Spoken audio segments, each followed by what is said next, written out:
And I realized I forgot to unmute us. Lovely start. Lovely start. Well, what I was gonna say is, what is up, guys? Hope you're all having a wonderful Saturday night. I, of course, am Turnip. I'm joined here by Onyx Dude. What's up, Onyx? What's up? Yo, how's it going?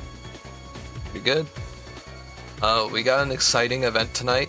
So tonight we are doing our Season 2 Invitational for UNI2BL Beginner Lobbies.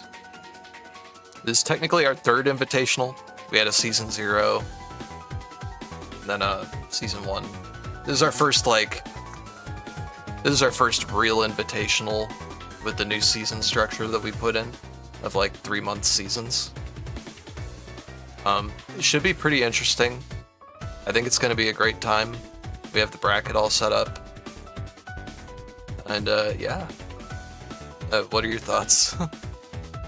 Yeah, I mean, just looking at the players we got here, we got Neil versus Swinging Apples. That's Wagner versus Elnum. I've seen Neil been practicing this matchup a lot lately, and now that I see the bracket, I can see why he's been practicing this matchup.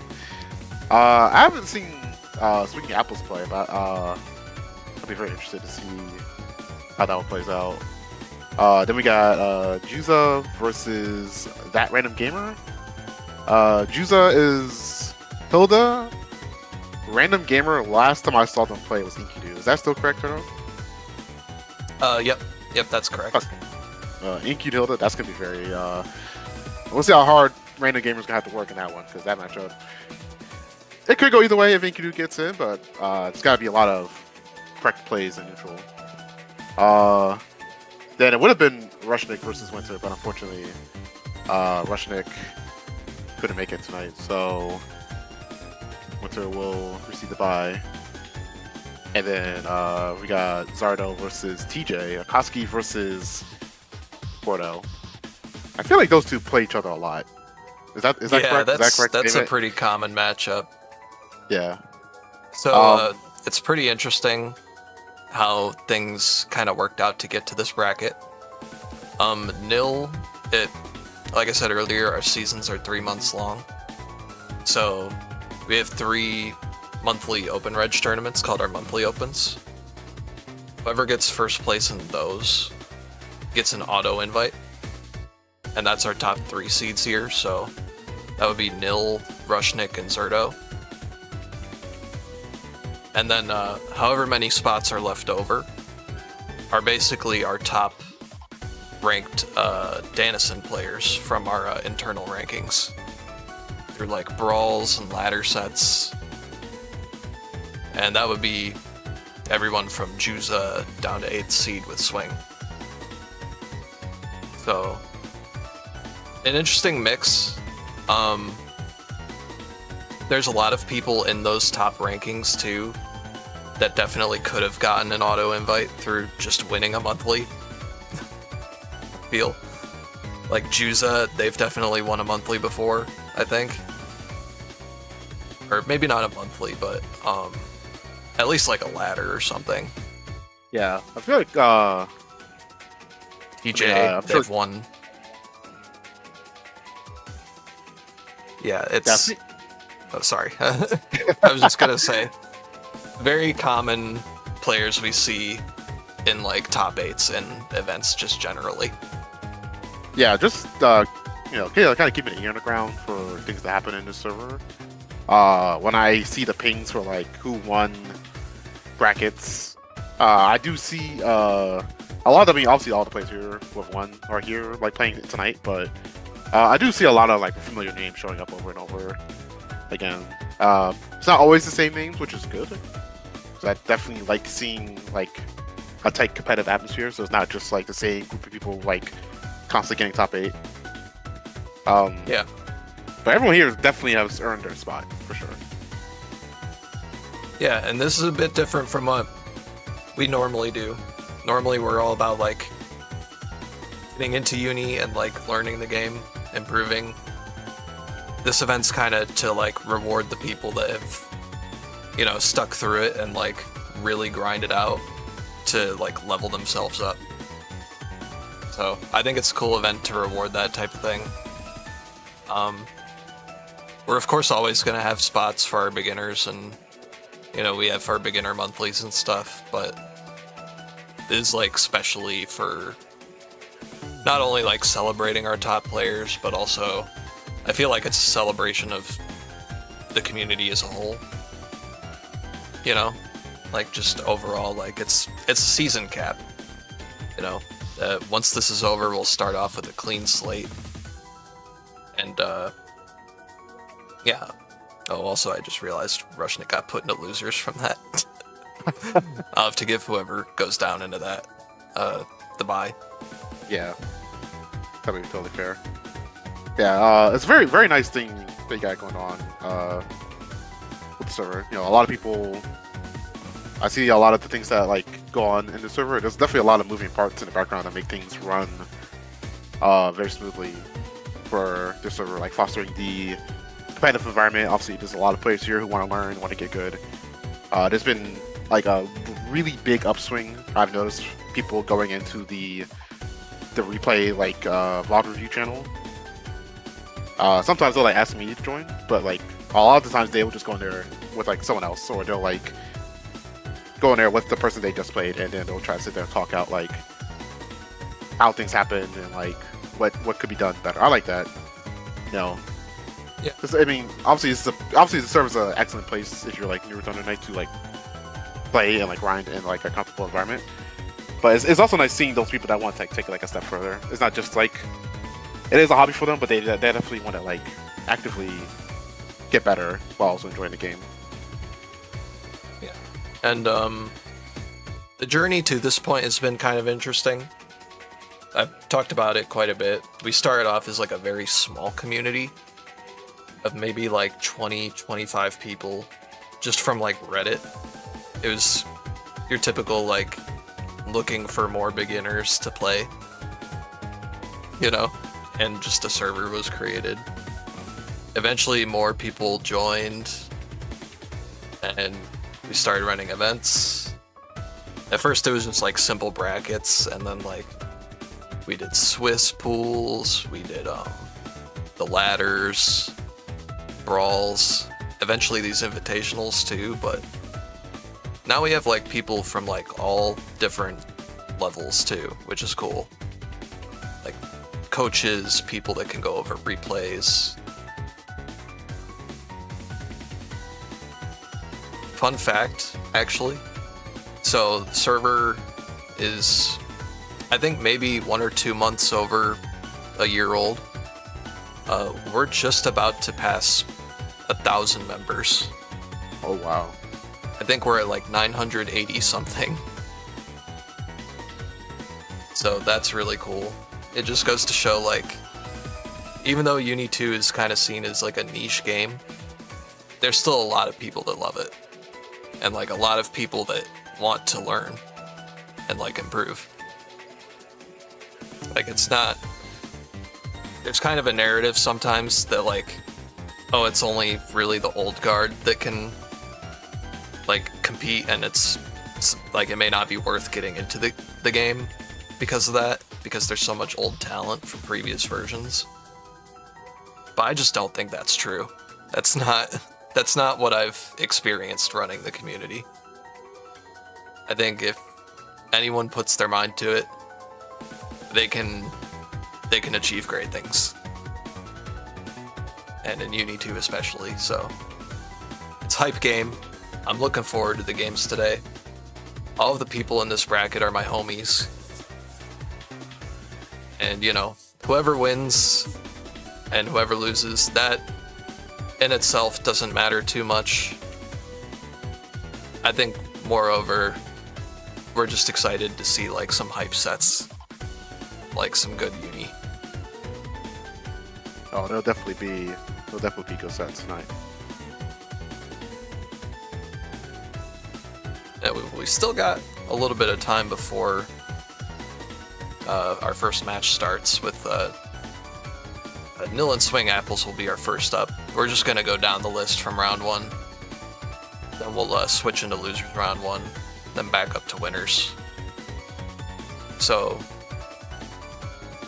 some interesting matchups. Nil versus Swing is going to be interesting because I think we had a similar thing happen in last Invitational. Or maybe it was the Season 0 one, I may be mistaken, but it was a similar situation where, like, Swing got invited in at bottom seed and had to play the top seed. But Swing has been very much on the grind, and, like, just playing them recently, they're a very strong player. So, could see an upset there. I know Nil, as well, is just completely scary to play against. He's a monster. The Wagner. Yeah. You know, I say not the big favorites, but yeah, Neil definitely has been trying to put a lot of effort into getting better. He's been putting himself out there, like, way more, like, on ranked. He's been playing sometimes in my local scene. We have an online lobby thing every Tuesday. He'll, like, go for that as well. So he's been trying to collect a lot of experience just trying to play the game, try to really understand what's going on. So I think that's, like, a big reason why he's as strong as he is in this scene. Just because he's, like, he's willing to step outside his comfort zone and, like, yeah, that's super important. Yeah. Like, being able to learn different things that you're not comfortable with. Yeah, it can get easy sometimes if you're in an environment. It's easy to just, like, tailor your expectations of competitiveness to, like, the scene specifically. But this isn't even, like, for beginner servers. This is, like, anywhere. You can be in a local region. For, like, obviously your game. You might have a strong player, and you might aspire to beat them. But you might go to a major and then come to find out that, oh, there's even bigger fish. Yeah. Out there. Well, it's like, yeah, people who have that, like, mindset to constantly improve themselves, they just, like, they love the challenge of fighting strong opponents, I found. I kind of get that way too sometimes, where, like, I want to see how I stack up against the best, even if I might get destroyed. It's like, it's a cool learning experience. So I think Nil is very open in that sense, and they just have, like, a really good I think they have a really good approach to learning the game. Like, they're willing to try different things, dig into frame data and replays, like, really think about options. And other matchups I think are interesting. Juza versus That Random Gamer. I feel like I've seen them play quite a few times. Enkidu versus Hilda is a weird matchup for Enkidu, because it's all just about, can Enkidu get in? And every time I see them play, it feels like it gets more and more even. And it does, when you think about the matchup, it does not seem even. Like, Enkidu has to really put pressure on and, like, be able to get in to do stuff to Hilda. And Juice is just scary to play against, I'll be honest. Yeah, Hilda doesn't care about your fundamentals. This doesn't care how good your defense is. If you guess wrong, you can fall to the blender, and then suddenly you lose very quickly. Yeah. Juice has been playing a bit of Carmine recently, but I definitely, like, pen them as, like, a Hilda specialist. They're, like, one of our few, like, really good Hilda players in the server. So that should be interesting. Winter, of course, with the bye. And then Zardo versus TJ. It was also a matchup that's pretty regularly played too, I think. Not just, like, in events, but just, like, in friendlies and stuff. both of them are regulars in like brawls and whatnot. So they should be fairly familiar with the matchups on like both ends. And I mean, they're just both really strong players. I'm just looking forward to watching them duke it out.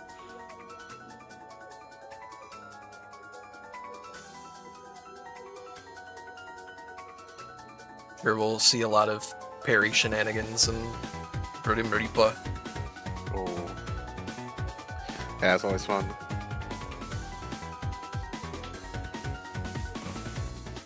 And yeah, of course, it is double limb, so even if someone loses a match, they're not out.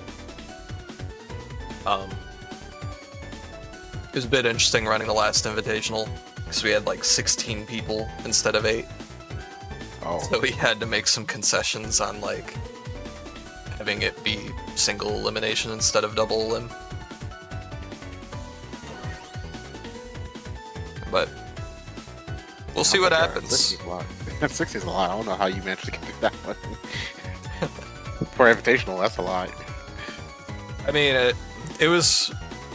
Last season was unique too, because it was like a 9-month-long season, it felt like. Like, it was much longer than like our new structure. So we went with 16 because it felt like there were that many people that like should be in the event, you know? Just over that course of 9 months. This should be much more manageable though, I think. And it's just like a tighter storyline too. Like all these people, we've been seeing them constantly throughout the past 3 months. So overall, just looking forward to seeing people play. And yeah, first up we'll have Nil versus Swing Apples. Yep, Swing Apples is ready and waiting. Neil probably waiting to make his dramatic entrance. Yep. Getting the friend pep talk. Okay, so a lot of characters in this game, I guess a lot of anime games, but a lot of characters in this game especially, they do this thing where they just like drop down from out of nowhere onto the stage. Do you think Neil could do that? Like, if given the opportunity? Break the like... stage ceiling. Sometimes I wonder where they come from. Do like if they're a park, like where are they coming from? Merkava drop, Merkava abduction. Yeah, it looks like we got Nil in, so Alright. We're all set to go. Gonna go ahead and let the players know that they're all ready to go.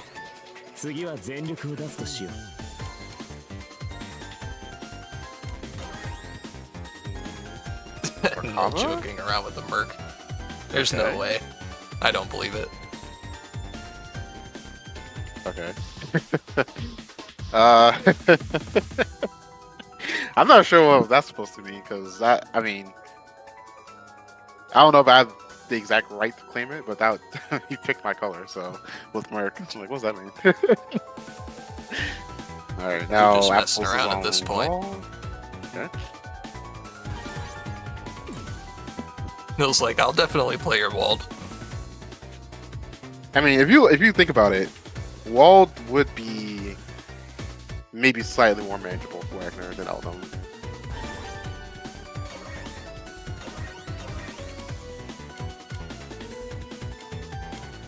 Alright, hopefully we decide on what we want to do here.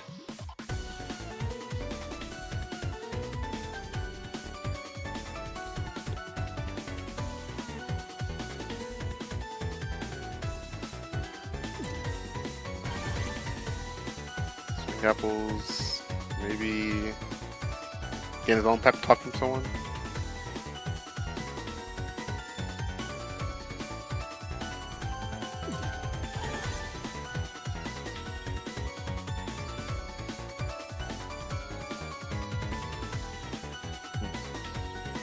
Yep, looks like they're just waiting for confirmation. I gave it to them. Okay. Alright, here we go. Finally getting into it. Swing Apples Neil, first to 3. All matches first to 3. As is UNI2BL tradition. All right. I'm gonna assume immediate 660 round. Okay. Big trade. Should go to the corner here. Oh, missed the combo enter. That's unfortunate. Nice tech throw. Wait. Yeah, oh, nice shield on shield. JA. Oh, nice side swap combo too. Fancy Yeah, do the X ender. Hey, Reload. Reload. Oh, trying to wake up shield, trying to steal the cycle. Late VL, gonna steal it back. Oh, 2B caught the backdash. Probably gonna look to spin that meter. Oh, gets tagged by 2C. Alright, Yield does have local. Okay, 2A on RPS. Oh, right? I'm not quite sure what Swing tried to smash there. It didn't work out. Yield going up around. Alright, non plus. Okay, try match on. Zero frame, DP. Alright, we are matching. Yep. Gonna see a lot of contests on Wake Up in this matchup, I feel like.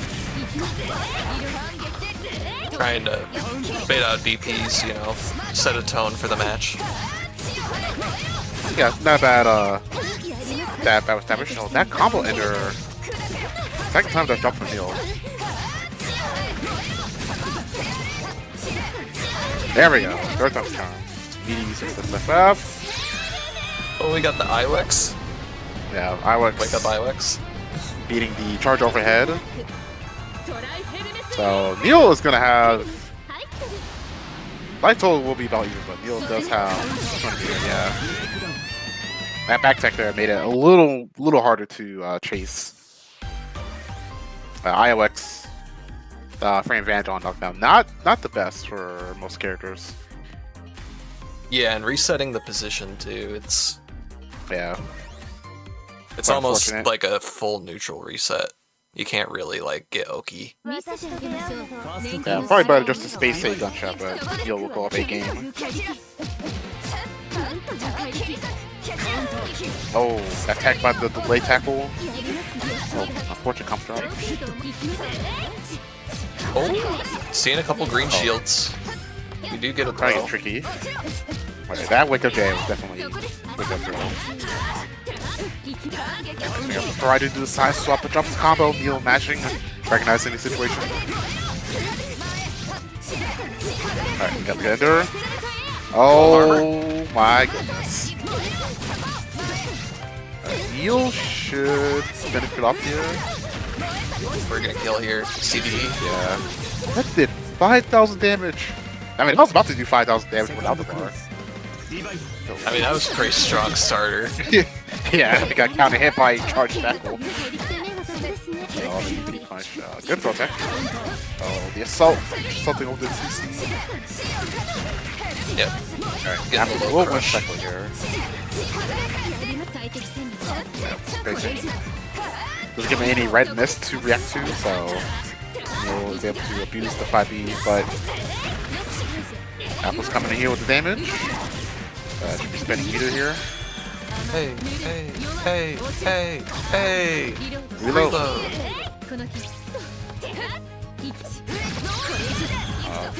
Real out. That green shield, that was pretty scary. Green shield with Panic VO. Oh? Okay, did not throw. Nice answer to the ADP. Air ADP. Yeah, that was Celestial CS. Swing gets back up to full meter. Gonna need it if they want to take this game. Oh. Really tricky situation over there. The right idea with the mash, but ended up getting punished and in between the jabs. Oh, Asher was scary. Yeah, Asher was very, very scary. Neil keeping his composure for the most part. I think both players are willing to like kind of take some risks, which is good. Neil seems like he's kind of picking up on habits a little bit quicker, or at least he's more willing to. He's like more correct when it comes to these like snap decisions that need to be made. Yeah, like the green shields and whatnot, just getting a little bit more effective punishes on them. Yeah, players having some pretty good build checks. Some early pressure for swing. This could be the momentum shift. Put him in the corner. Oh, DP again? I don't care. Oh, wow. I like that. Oh, I like this one. Yeah, get the 11 bullets. Nice throw. Probably Got gonna the green shield that time. Oh, that's a punish, yeah. Bit too close. I think maybe Apple's probably wanted to do the first hit of 616 to the dive. Ooh. Backdash. Oh no, I don't know if that was just like a poor timing or he tried to react to something, but Neil will go ahead and take this to the bank. Man. I feel like we just started. Neil's already on set now. Oh yeah, you know Nil came into this super warmed up. Oh, the 3C OS. Nice call. Won't have any meter. Oh yeah, check Neil for back tech mashing. Empty assault throw doesn't catch anything. You are going to the corner and Neil will be spinning here.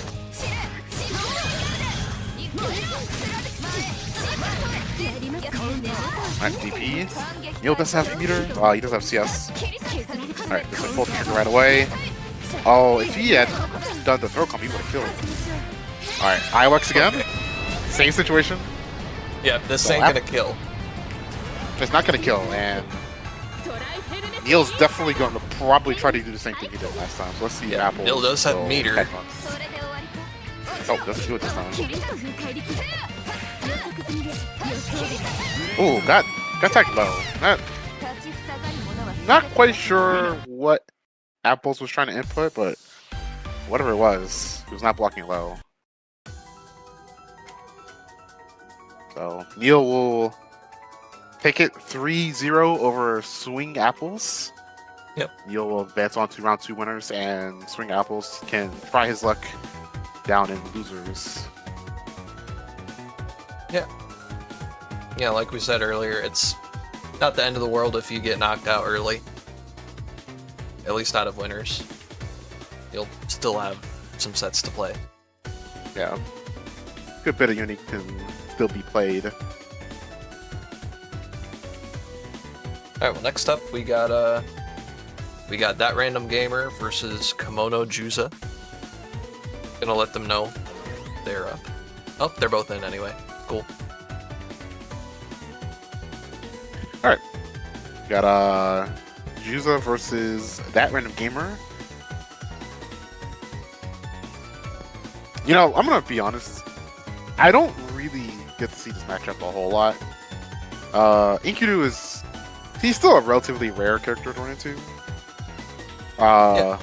So I imagine both players probably are at least familiar with the matchup for like their own respective character, but as a third party observing, yeah. I could maybe theorize some interactions, but I don't think I've actually seen this a whole bunch.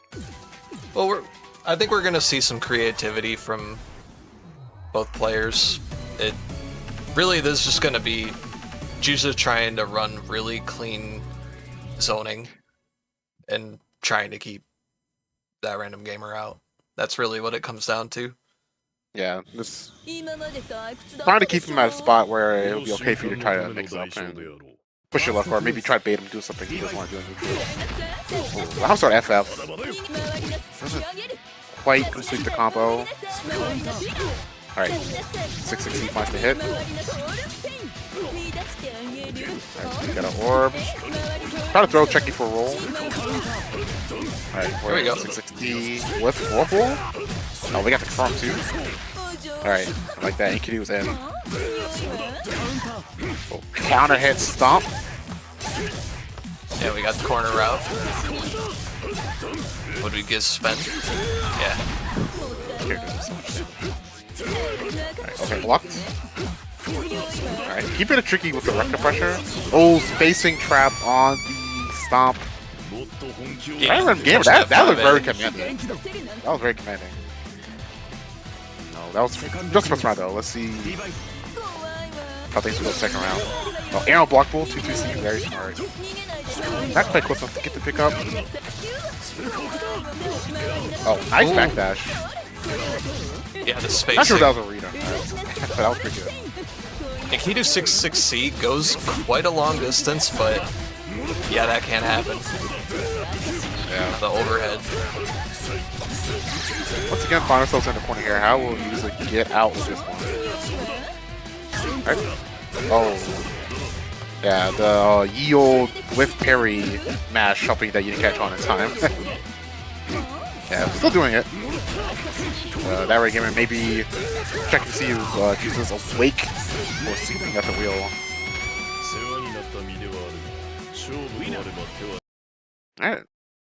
That first round was like extremely like dominant for that random gamer. That random gamer felt like he was in the driver's seat for like 90% of that game. Yeah, they definitely pushed the aggression early on in this set. That's kind of have to do, especially for playing a character you can do no projectiles. You just gotta like get into strike range. Yeah, the stagger.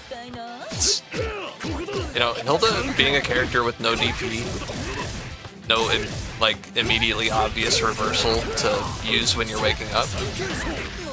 It's hard against Akidu. Yeah, that random gamer is catching on to the fact that Yuzo is a bit of a masher. Mashing in some awkward spots and getting counter hit for it. And the perfect. Yeah, this is Yuzo needs to try to come up with a different game plan here. That helps a lot. That catches a lot. Alright, so into the Roomba. 50-50. Alright, blocked it right, but try to match all the plus rings. Yeah, can't do that. Oh, just double pin. That's alright. Yeah, record of no resources, no real threat there. Take your turn back. Okay, and anniversary overhead. Can convert though.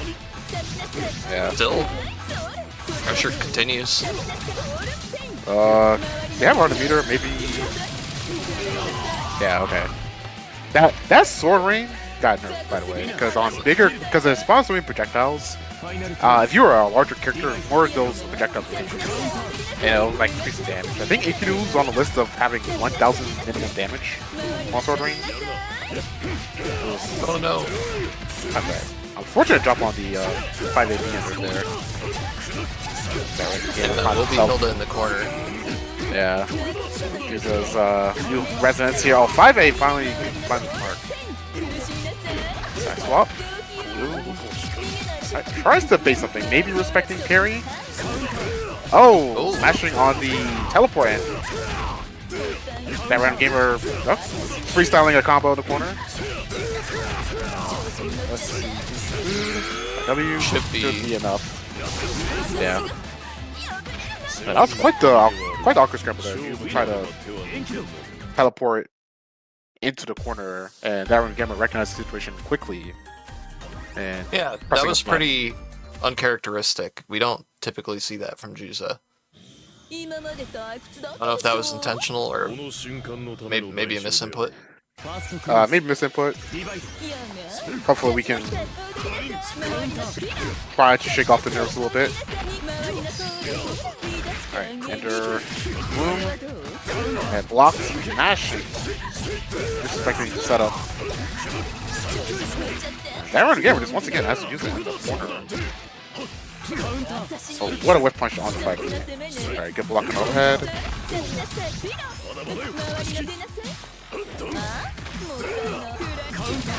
Quick parry on the FF. Yeah, awkward scramble there.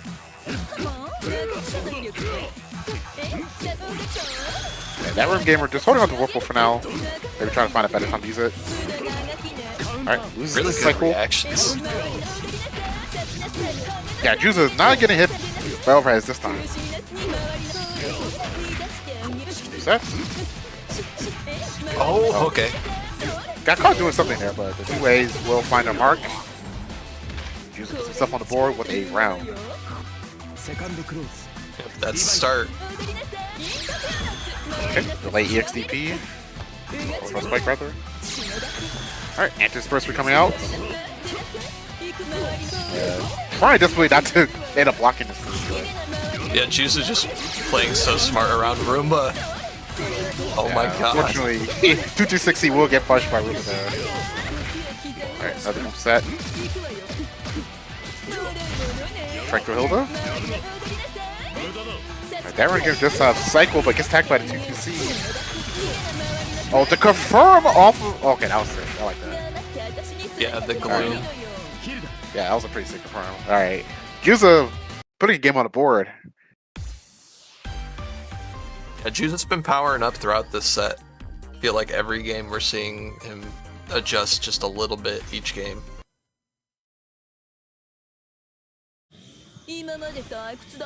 Question is, can that random gamer take it home?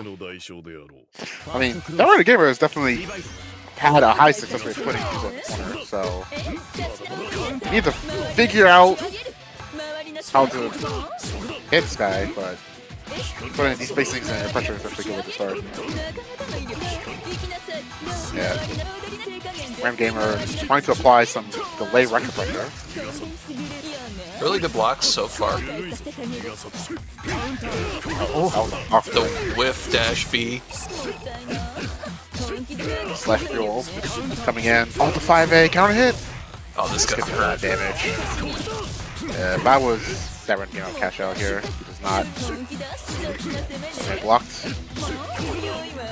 He's holding on to those resources. Finds a big hit. Drops a combo. Grab those. Oh, dash blocks into the overhead. Still has Celestial. Alright, gets out of the corner and hit by JC. Yeah, that little tiny tag with the gloom. Oh, tries to challenge. It seems like Juice's game plan is not necessarily to mix him, more just to like keep him away. Alright, goes out Gloom, goes out EX. Roomba. Oh, the counter hit! Yeah, unfortunately the mix-up attempt did not work out in Juice's favor, and that random game just finding his mark once again on getting out of pressure.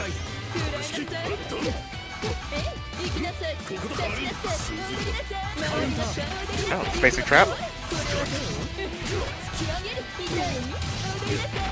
Alright, we're probably gonna have to see someone try to make a play for cycle here. Back spike. Double back spike.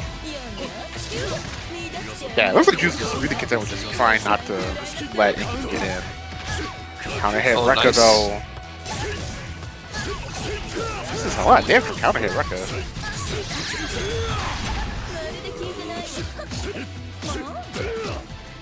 Okay.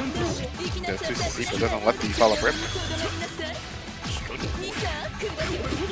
Yeah, there it is. FT. Wow. You knew it had to come at some point.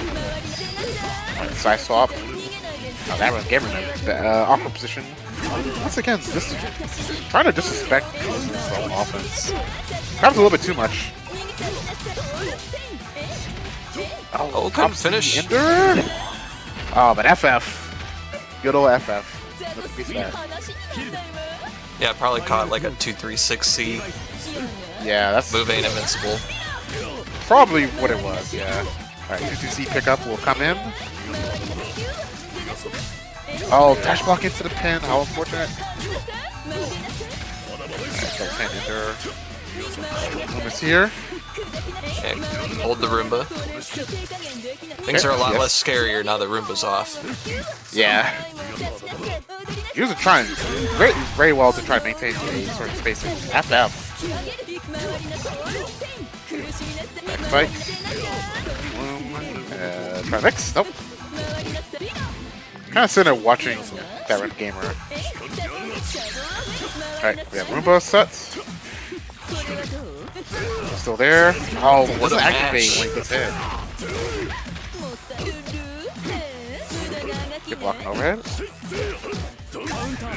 Oh, finally gets caught on a Rekka stack pressure. He was doing a good job not biting on it earlier. Oh, does it take the throw? Oh, take that throw. That could have been Right. it. Rumba's here. Oh, the overhead. Oh, this set is. Well, this set is. Give heart attacks. There's so much happening. It's so scary. That's the first time we've seen Juza pull out the increase 5C with the Roomba. It's pretty cheap. It's scary because you see Roomba and you want to block low for some reason, even though it's a mid. But yeah, I mean, if you hide it right, you can hide the activation of the 5C, charge 5C in the Roomba itself. So it becomes like even harder to like recognize what's going on. yeah. Unless you're like watching Hilda. Alright, roll out the corner. Oh, 5 counter but no confirm. Alright, count hit on the skewer. Yeah, nice CS to confirm. Oh, I like the bait. Still bait with the Wumpa there. Okay, Rekka. See? Yeah, where's this FF is putting in a lot of work. So that FF is kind of crazy. Okay, lifts. We have Roomba. Alright, we have our Shrimp Policy. Charge 5C. Oh, but can he kill? Yes, he can. Yeah, that random gamer kind of getting caught reading grid a little bit on the Roomba, trying to shield the Roomba. He's on his way to pull my reverse sweep there. Alright, delay 260 finds his mark. Overhead. The bites. Trades. Trades are slowly not really working out for that random gamer anymore. He's finding more and more confidence in his footing. Oh, jumps past the Roomba. Right over. Alright, the Roomba is still back there. Alright, it's just Roomba, showing off screen. Yeah, it's just like, I'm still back here, guys. Alright, Roomba still here. Charge 5C again. Just to pick up. Alright, overhead. FF. I get punched. C. Alright, we are blocking. Slowly getting pushed out the corner. Finds the 5A counter hit. Roomba out once again. This could be it if he blocks that Roomba. Spikes. Yes. The overhead again. Once again fighting his blood. I got it. Juza with a reverse 3-0. That was a very good set. I like the back and forth on that. Yeah, that was a good set. For sure. Juza moving on to round 2. Yep. So he will face off against Neil. And that Renegade Gamer will find himself down in the loser's side of the bracket. Yep. This is where we would have had Winter versus Rushnik, but as we said before, Rushnik will not be available for tonight, so that would mean next would be Zardo and TJ. Yep, just gonna adjust our overlays here real quick. Get the players notified. So the winner of this set will move on to winners round 2 and fight Winter. Oh, excuse me, I'm sorry.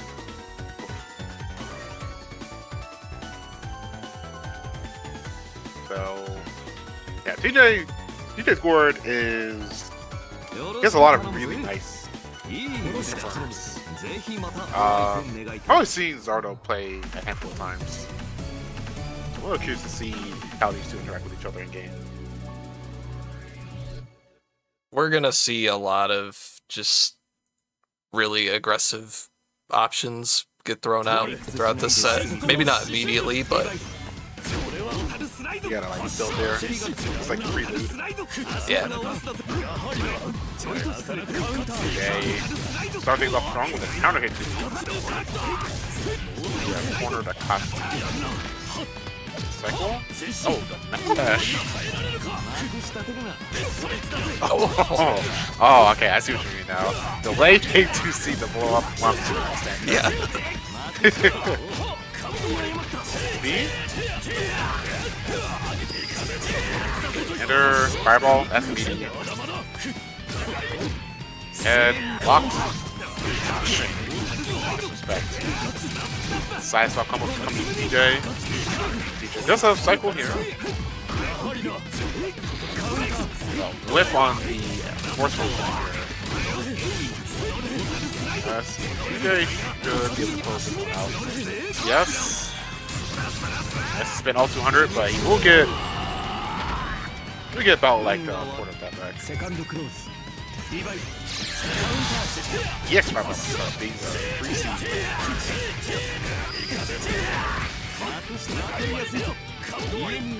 Block. Okay, good blocks. Good tech. Oh yeah. That's bad. I almost called it Grim. Yeah, the rusty nail. Oh, she's the DP on the T2, right? That was a mistake. That was an extreme. I don't know what he was trying to input. That was a. Oh, what is this? 2C, but 5C doesn't pick up. Right. Pick up on the trade. Simulation? Oh, well, last second shield is still second. I'm surprised Zardo was able to parry out of that. Yeah, I mean, there's a really big gap between Grim Reaper and the follow-up. DJ, Bari 2C. There has to be some Yomi going on here, because there's a lot of like confidence behind that 2C match. I would be terrified if I was going to this match. DJ loves his 2C. Good move. I mean, I have to assume that they play each other enough to know like what they like to do there. So, little bit of combo. Very nice. Mr. Reshield. 666C whip. They're down. Right? Alright, this one. That's like the scariest position you want to be in against Board. You have like a simulation range where it can kill you. And yes. That's right. Oh, the catch should be the reasonable backdash. Pressure, DP. Oh, what a TRM. D5 ball of beat EX7.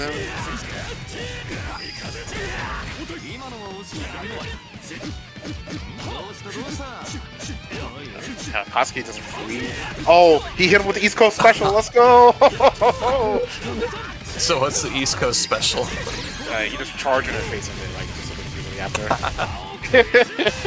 That's East Coast great. Special, baby. Oh, wake up 3C? Alright, which one's something way after that? Okay, so cover this screen.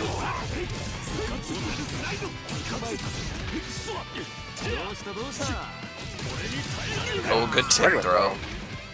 These games are, it feels like there's a lot of interactions happening for a second. Yeah, these two are very, like, they're very willing to just kind of put their cards down on the table. I mean, you have to. Yeah. I like TJ's defense, his patience on defense, though. Just not getting, like, opened up by, like, 2A staggers by Koski. It's not like all aggression. They know when to pick some defensive options. Are you dead? You're dead. That TK fireball was kind of devious.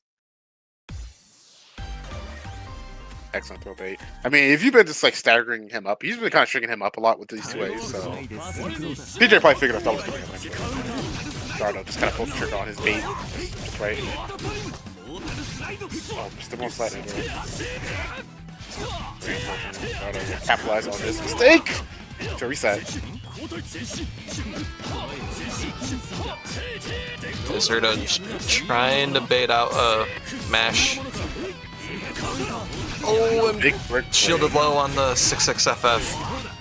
That is an overhead.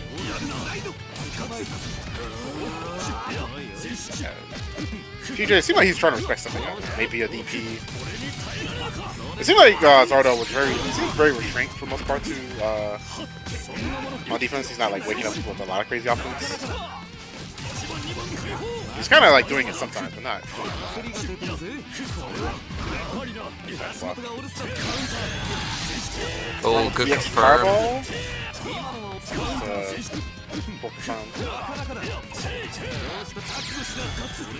Ah, wake up, CSM. The throw? Alright. That's how you really feel, bro. Yeah, it doesn't seem like either party's doing like game defense wrong. Just a lot of call outs on like how they're just operating. Ooh, big whiff. Alright, combo. We'll lose the cycle. Leave media anyway. Okay, just to let him waste. Yes, good throw attack.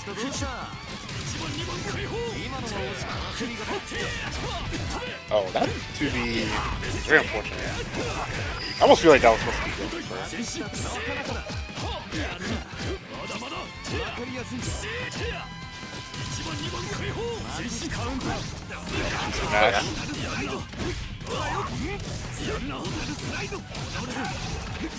TJ will win cycle. This is a media throw. Probably trying to read Zardo trying to read a throw and just put a 1 AD.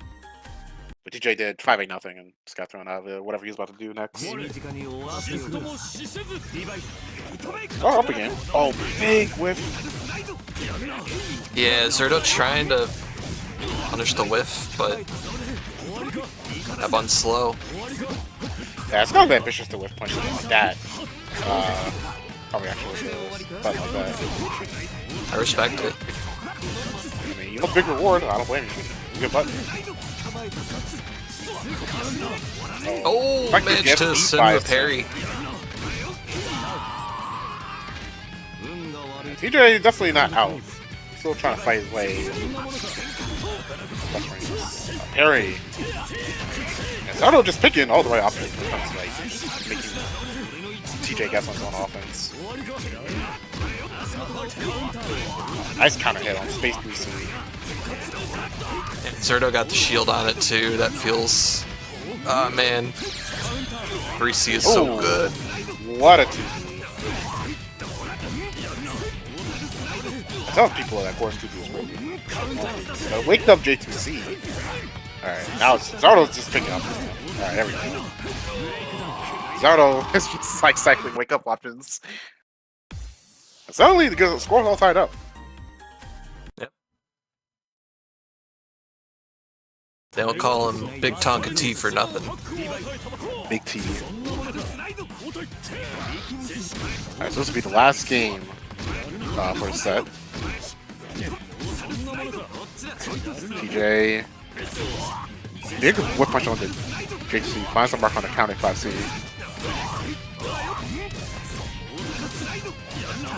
Alright, what is Zardo going to do? Alright. Oh, yeah. Again, DP called up by 2-2 CS.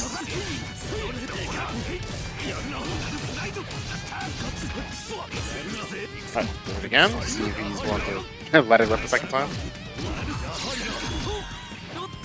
Oh, what a good jump away.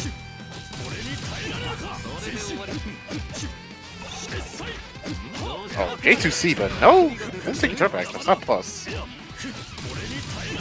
Zardo's thinking in a lot of these throws. I feel like TJ was pretty confident. Oh, what? Okay, that was a good thing. TJ seemed pretty confident on tech and throws, but maybe he just decided to let Zardo use his throws. Not worth trying to tech. Didn't want to get baited. Let's take the throw. Oh, what a whip punch on the 2A. TJ has a commanding lead on this round. TJ looking like he set himself up for one last final interaction, potentially. Oh, what? Oh, is he going What's for his it? route? He's going for it. I don't think this is going to kill. Alright, just shy. Overhead. TJ. That was a good snap, man. That's, I can't say all the sets have been good. Yeah, good. Not a bad set in sight. Yeah, all sets were nice and competitive. wasn't just one player getting ran over. This is good. Good Uni. And TJ will move on, saving the increase 5C for the last possible moment. Yes. So Winter will face TJ in round 2 winners, and now we have this should be the losers. Yep, So, loser side. So Swing versus that random gamer. Now have these two played each other before, or even a lot? I don't think they've played in like a tournament set, from what I recall. So mostly casuals, I'm guessing. I have to assume that maybe they've played in like a Looking for Games or in a brawl at some point. All right, well we're starting this off aggressive for the 6-6C round start. Oh, Good break overhead though. Yeah, we're being aggressive. We're pulling out stops here. The tournament life is on the line. Okay, so pull the trigger on the full 2cc string. yeah, nice side swap from Swing. Yes. And Trying to build that grid lead back up. Oh, got the 2C. Oh, big whiff on the throw. Okay, 5CS. Oh, you know the Bombo? Oh, he dropped it. Okay, last one. Backdashing counter hit 5B. It should kill.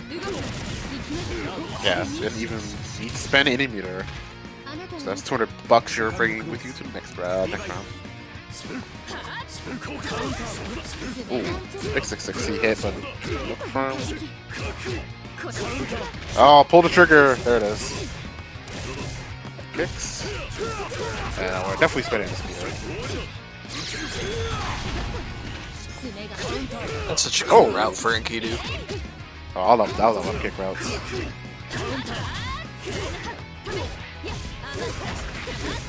Okay, excellent side switch from Apples.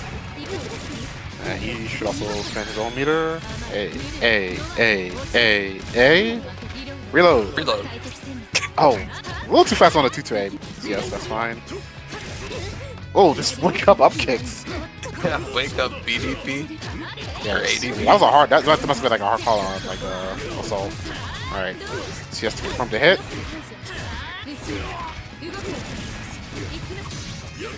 Oh, missed it. Put the ender there. Oh, okay. Apples is doing 80p on wake up. Okay, I thought I saw him get a hit off it. Stabilize the record confirm.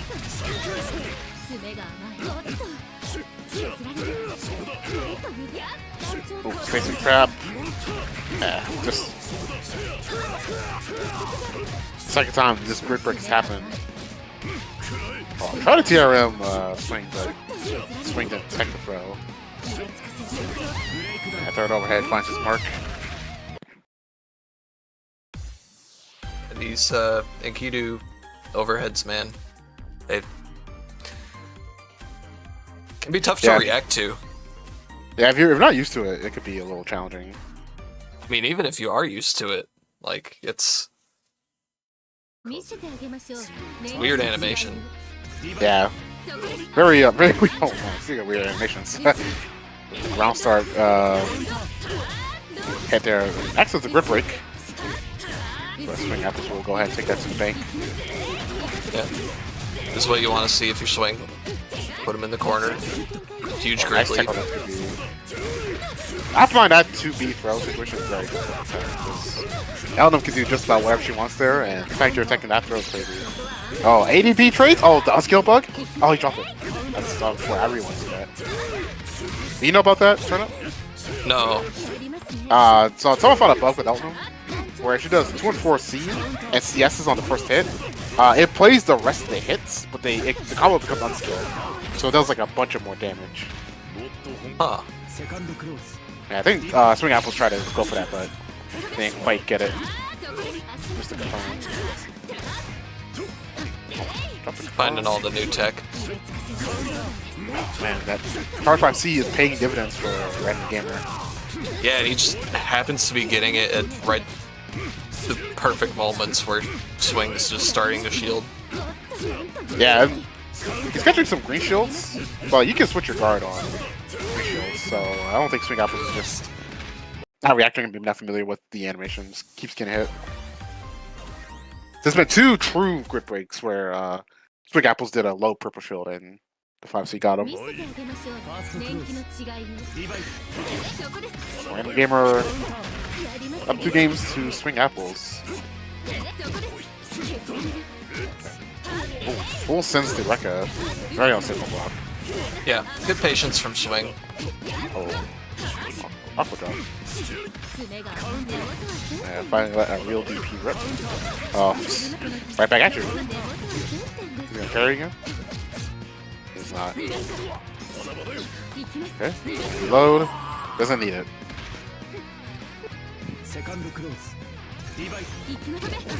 Oh, very aggressive run up 3C.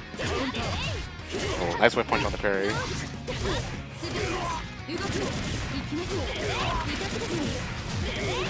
Reload. Oh, yeah.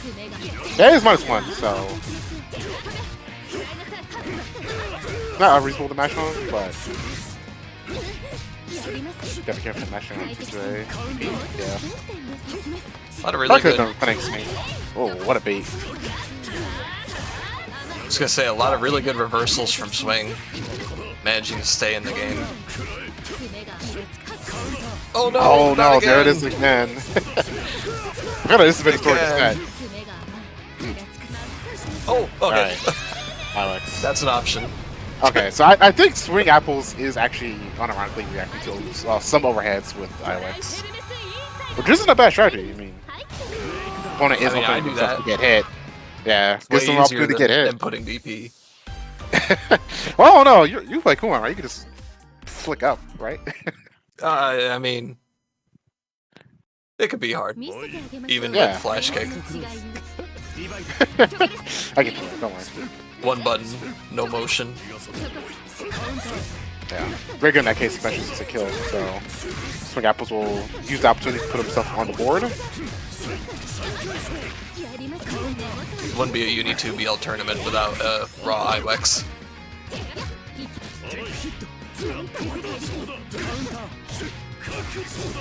Big stomp counter hit. Oh, and a side slot.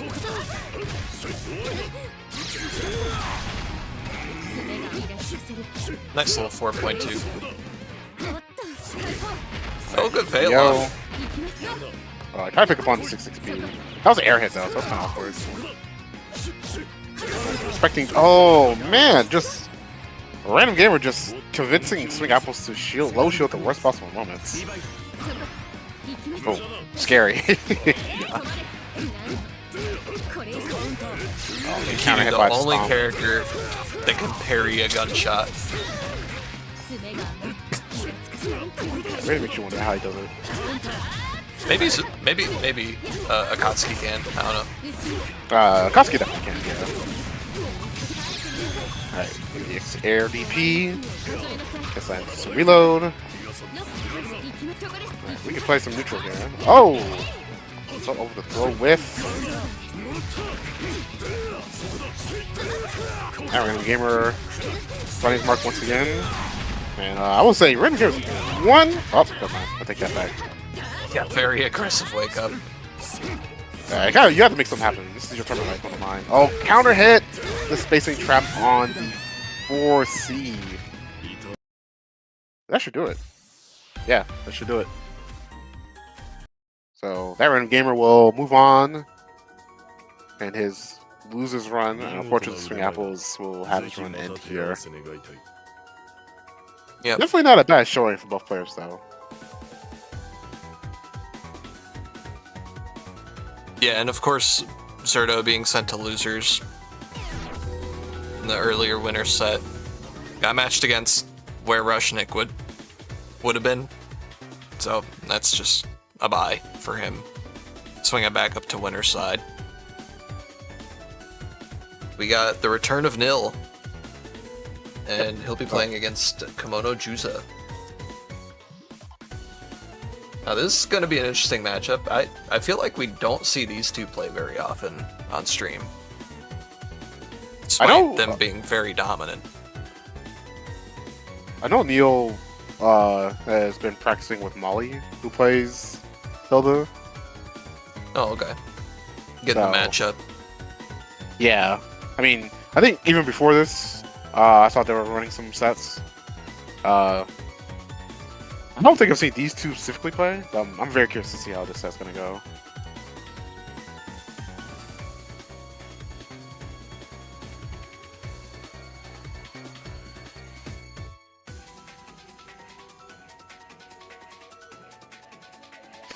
So maybe just wait for confirmation to get the party started. There you go. Mm-hmm.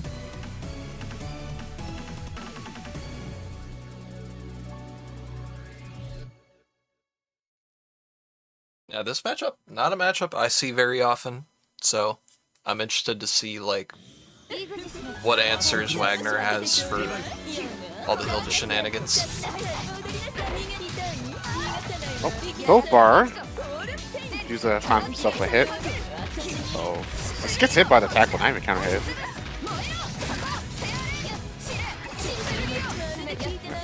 A got our buff. Oh, nice shield on the tackle, but still gets kind of hit. Probably delayed that mash a bit.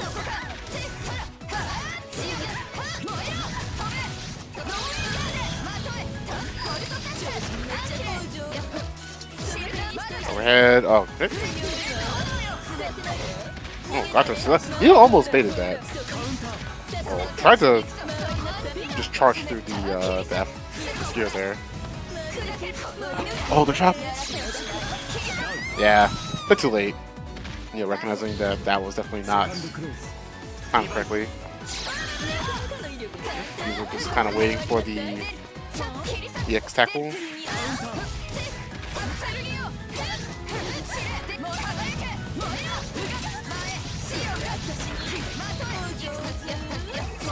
Alright.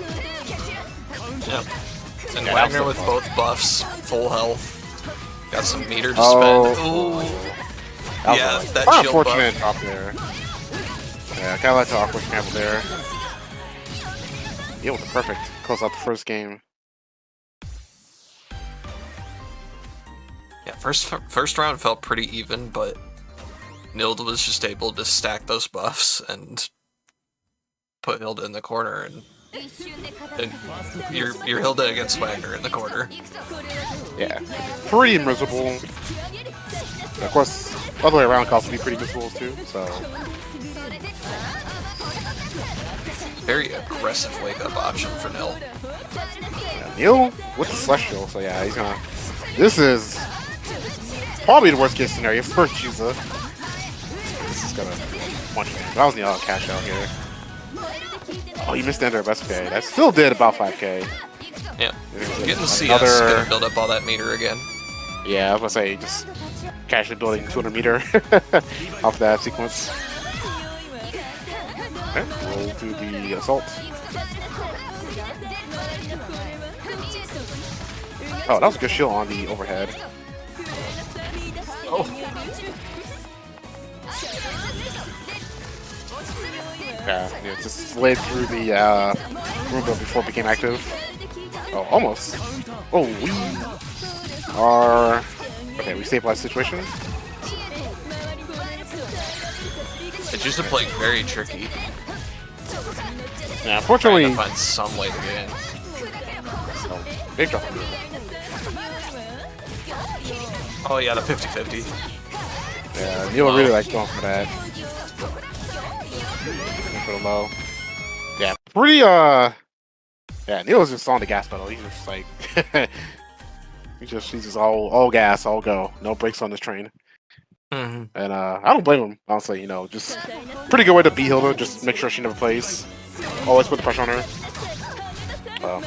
Use a flying hit neutral and Gloom's the wrong way. Hilda? Okay. I think I've seen it before.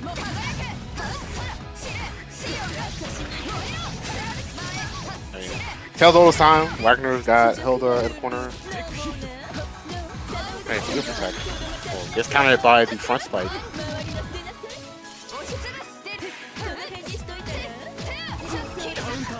Oh, countered by the second hit of 60. It's so tricky because it looks like the first one whiffs, but then the second one hits you anyway.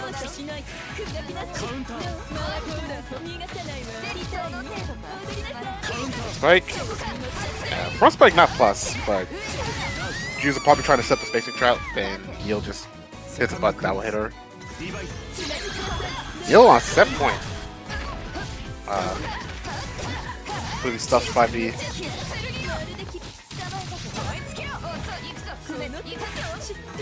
Oh, just the wake up 3B to expect the assault. 2A will find his hit. That's it. Yeah, pretty good showing from Nil. 3-0. Those were some very, very fast games. So I had some plays. It's man.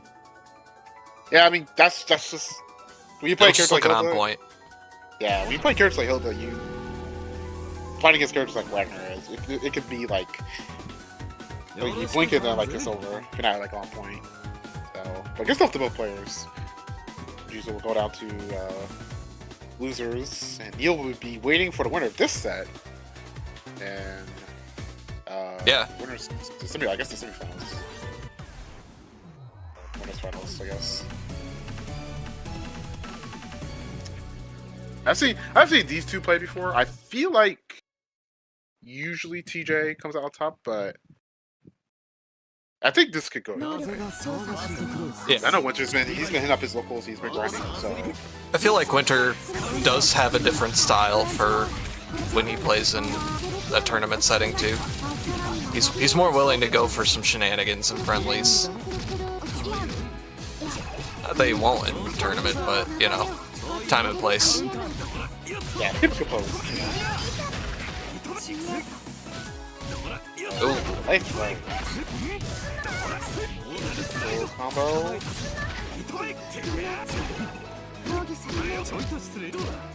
Winter trying to block it out.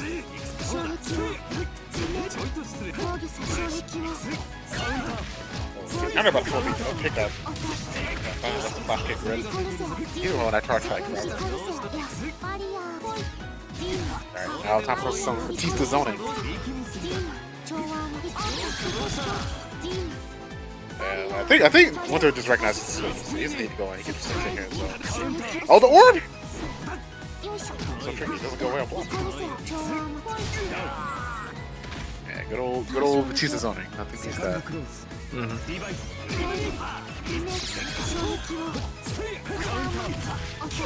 A nice flash kick. Flash kick finds Mark.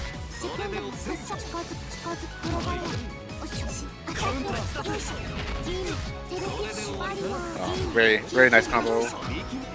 I think we're seeing Winter's game plan here. It's just like not going in, just like seeing if TJ can deal with the zoning pattern, and it looks like TJ so far. Oh, okay. Finds his mark. Big Grizzly. Alright, will Winter flash kick? He does not. Oh, we block it. Can we punch? Yeah. See, flash kick can be a little difficult to punish sometimes. Yeah, they recently changed this, so it will only do like it won't do the full hit. Oh, what a throw! Oh, TJ. I'm not sure what TJ. It looked like he tried to Reaper. But yeah, for C flash kick, she used to do like she did the flash kick and then a dive, and then she would do the final flash kick on block. But they changed it where she just does the flash kick and then the dive if you block it or if it whiffs. So if you used to one, then it kind of throws you off a little bit. Alright,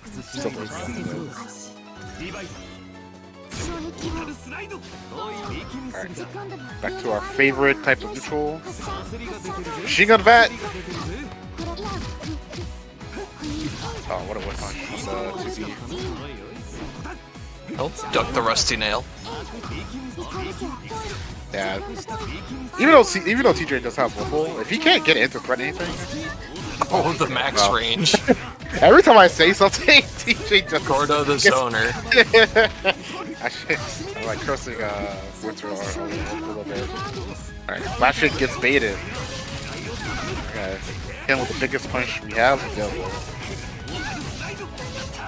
Alright, doesn't spin the whole thing. If I could have spent 200 kill there, but A flash kick into Seadrill.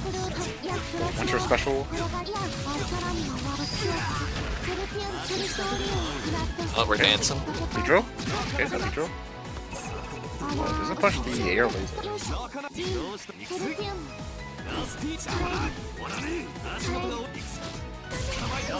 Yeah.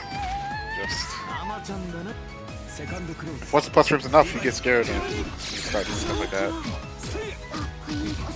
Oh, what a match. What a challenge. Nice little hop laser. Oh, TJ almost stole that back. Yeah, well, we're eliminating Batista's world now.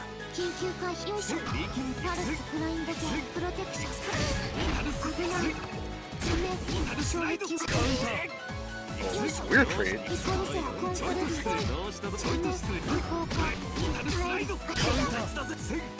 Yeah, TJ It's just so kind hard to of. get in. Yeah, he just kind of tripped himself. He just kind of tripped himself a little bit here. I mean, every little tag that Winter gets here is a win for him because damage advance really accumulates. Oh, Celestial. Man, these traits are just not working out for TJ. Okay, there's the mine's gonna hit, confirm. though. Okay, this you should spend. Go ahead and spend it. Oh yeah, we're spending. Oh, does IWX though? IWX would have definitely go. That's not bad. But puts it all on the getting it anyway. table. Meaty 2C does it.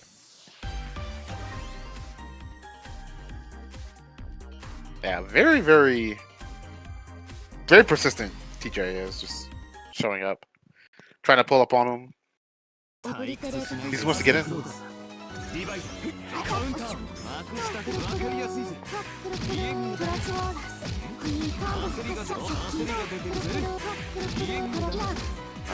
Cycling plus frames in his face. Finally finds the mash.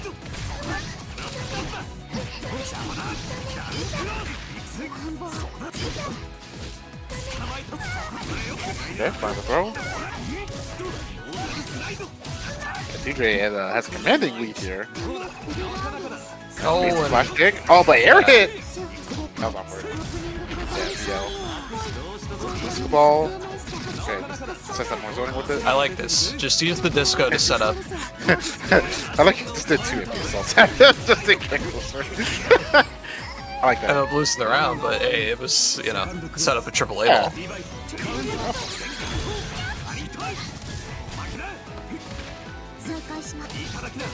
Simulation.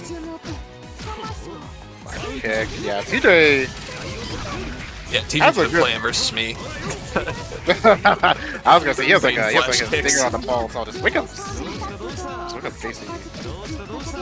So he has like his third eye's open. He knows when he's gonna flash kick. Either that or he's like mind controlling onto the flash kick at the rest of the time. Yeah, sliding right out of there. And Mr. TJ going up 2-1 to Winter. Yeah, it seems like suddenly Winter cannot zone out TJ, then it seems like TJ will win the war with attrition and just get in and kill him. TJ has been doing a really good job shielding all of the projectiles and like trying to win cycle.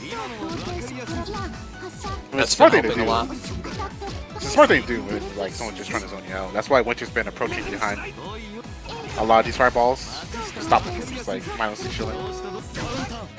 Oh, Big 2C. that 2C hitting on the backside.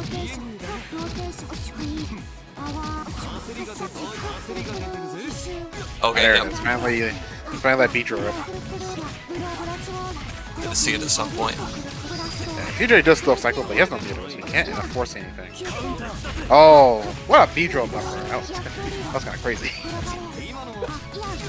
Alright, kind of skip this hit. TJ just have Whirlpool. Alright, box mix up. Okay, box the empty jump B-drill. TJ has a life to shoot through. Oh, hit, but the frame trap.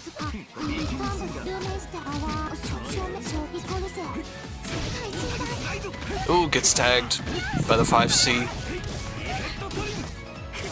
Alright, suddenly the life totals aren't that far away from each other. Flash kick. Does it kill him? Yeah, TJ's just trying to get in. Yeah. See laser round start.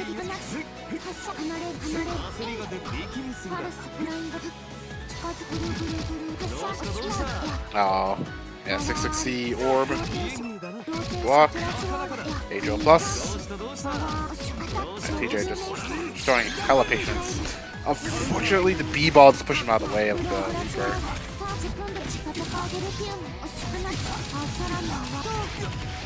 Alright. Flash kick ender. Back to neutral. We're zoning again. Yeah, once it recognizes one con against TJ. Triple beam. That's not slowly easy. getting it though. Yeah. Trying to play around this space reversing now. Finally just runs in. Recognizing TJ just wants to get into the reversing now range. Do we spend? We have to, yeah, this should do it. Yep. So that's actually a very good adjustment. You notice that like whenever once you set up this zoning like game plan, TJ would just one cycle dash into Rusty Nail range. Dash block in, close the Yeah. distance. Yeah, just try to threaten with Rusty Nail. Winter recognized that twice in a row he got hit by Rusty Nail. So the third time he backs out of the range, and TJ's still trying to do it. So he 6-6 him and he throws him off. So it's pretty smart adaptation from Winter. Yeah. So last game of the set.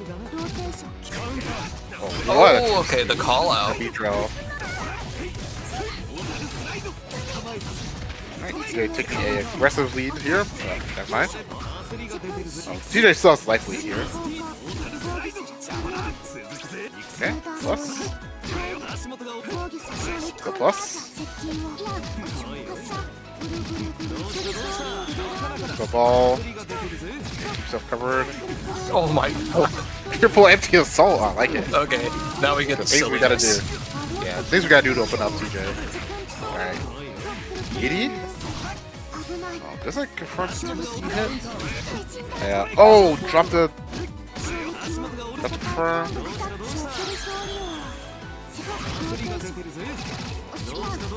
Okay, I like the attempt at the cross up. Yeah, just.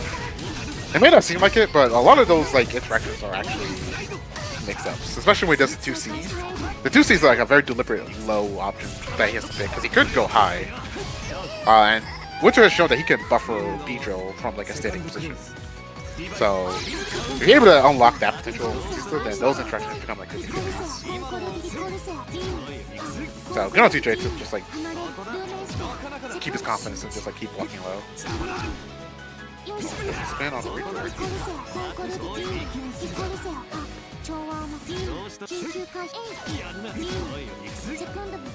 He's slowly working his way in. Oh, guess the counter hit does he pick up? Yeah, that's a hard hit to Yeah. convert off of the top of Grim Reaper. Yeah, it's a little awkward. Oh, gets countered by B-Ball. And once they're going back to the well, they ain't broke, don't fix it. Yeah. Oh, Managing grid really well too, despite the zoning. Putting in the concentrates every now and then. Not giving up just that a- cycle unless they know. Yeah, the concentrates to the gym releases are important because it throws off your timing for what Winter's been establishing. This say going to last game, last round seems appropriate. Oh, try to. Oh, looks like he tried to wake up Pedro or some kind of wake up option that while jumping. Oh, trade? The tech? Good tech. That situation's happening a little bit too much. Alright, overhand blocked. Pedro? Okay. Oh no! What? That's definitely okay. That's probably not what he wanted. That oh boy. I don't know how that happened. He was on the other side. Input. Yeah, what a miss input. I don't think Winter wants that at all.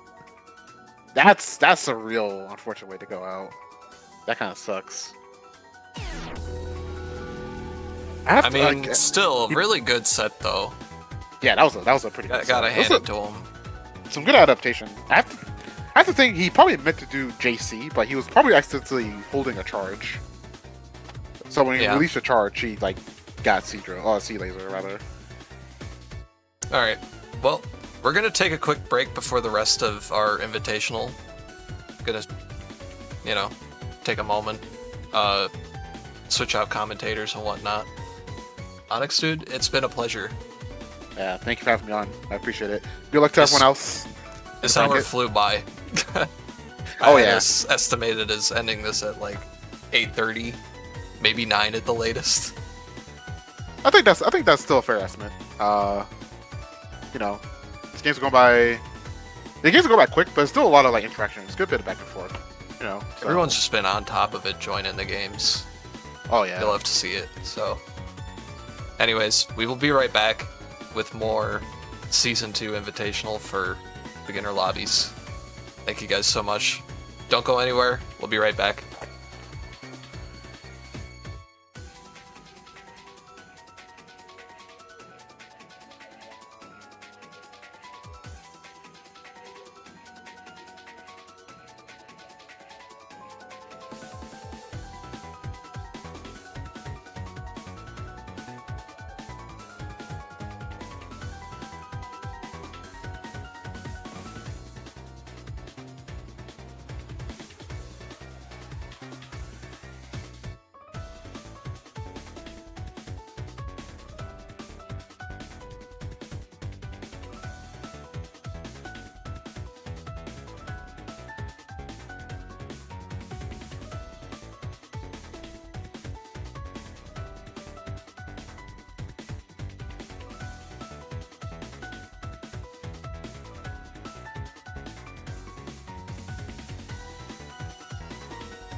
Yep, gotta adjust some stuff real quick.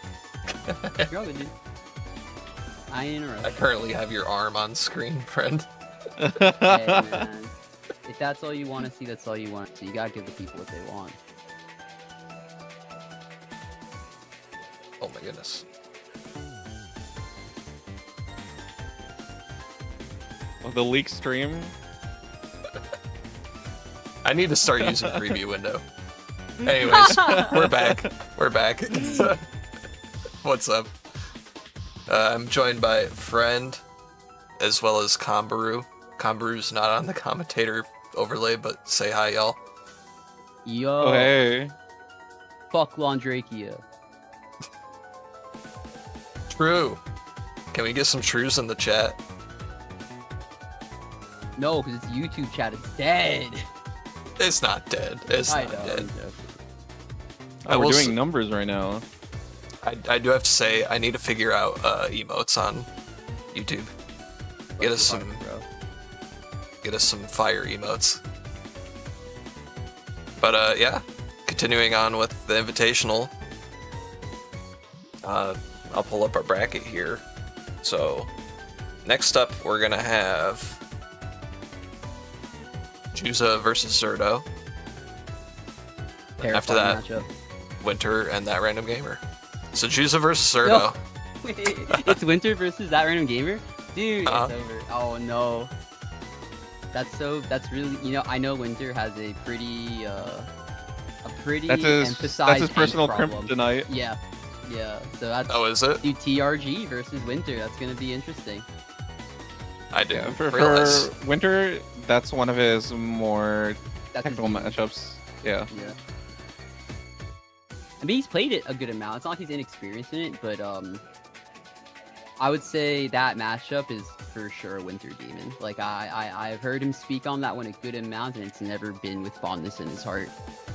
It's all love. It's definitely all No, love. no, it's all hate. You're lying. No, You're no, lying. no. It's It's all surely hate it's all the all way down. love. I don't think Winter's ever felt a fucking semblance of love for Enkidu. I think I don't every know time how- like Kamine nerfs Enkidu, Winter's just like, yes, let's go. It's impossible to hate on Enkilo. It's so it's just Winter basic finds a spring way. traps. Winter finds a way. Well, anyways, for the match at hand, though, we do have Juza versus Zardo. What do you guys think about that matchup? I think Hilda is really scary. I think Hilda is very, very scary. I do think Juza has been like fucking around with some fun new mix ideas, but man, I think if you ever let Hilda win cycle, you can just like put your controller down. It's over. Yeah, we've seen in prior tournaments with Juza where they have a very, very good understanding of how to properly space out their force function to really, really keep their opponent away, especially for those very oppressive rushdown characters, right? So when Zardo inevitably probably will get that opening, the biggest thing to look out for is how long is Zardo going to have that opening till he potentially gets pushed away by Juza's very, very good sort of like keep away tools and whatnot. Yeah, and man, I'm excited to see how frequently the 50-50 is blocked, you know, because as Fox have said, that shit is not a 50-50, it's a 90-10. Oh, I got kicked out first. Oh, did you? Yeah. Let me here. Oh, I appreciate it.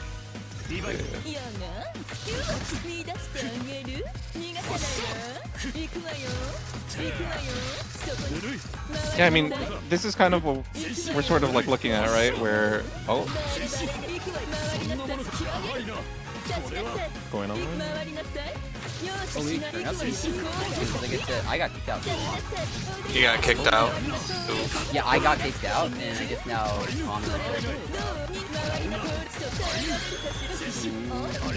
Turnup's got it. I believe in him. Yeah. Yeah. I mean, No, we'll do like the we had ping some pong early thing. We'll zoning. go based off sound, bro. We'll go based off sound. Like, oh, that's that. I hear from my heart of hearts the Akatsuki fucking J16. You know, I hear my heart of hearts Roomba ruining lives. Yeah, like we saw, even from the parts that we did get to see, it's very evident of like how Juza wants to realistically play that matchup and to say, hey, you know, as much as I can play a sort of close range game, it's like anything else. Because you're innately a zoner, you're going to be frustrating, and having that whole concept, you take advantage as best as you can of your opponent truly wanting to get in. And obviously there's a counter to that of, hey, can I play for grid? Will my opponent, you know, actively let me get a couple stacks going, and so on. I mean, yeah, and you really have to. I truly do think that the second if Hilda ever has a bar in Vorpal, you're in hell. Like, I don't know what to tell you. Like, it's over. So winning the cycle game, I think, is so important in this matchup. The other aspect, though, is like I mentioned that, like, yeah, so like with this, she's gonna win. If she gets that, she's gonna win. If she gets put in the corner, she's fucking dead. Like, I don't know. She gets put in the corner. I mean, unless you're like a god of blocking, your life is fucking tough. Yeah, you're playing basic Uni, right? No reversal whatsoever. You're sticking to basic mechanics. Let me use VO, let me use guard thrust, and with the new changes in this patch, it's so much more punishable now with it being counter hit. And I'm speaking so generally because I still can't see the game. So Yeah. I'm like, Yeah, we'll get you I hope guys they're having in fun here in out a there. moment. Yeah. I hope they're having a great time out there. You know, The that's what we parry. want. We just want them to have fun. Y'all just missed a great parry punish. Oh wow, Zardo pressing Oh, will it kill? That's crazy. Stay jam.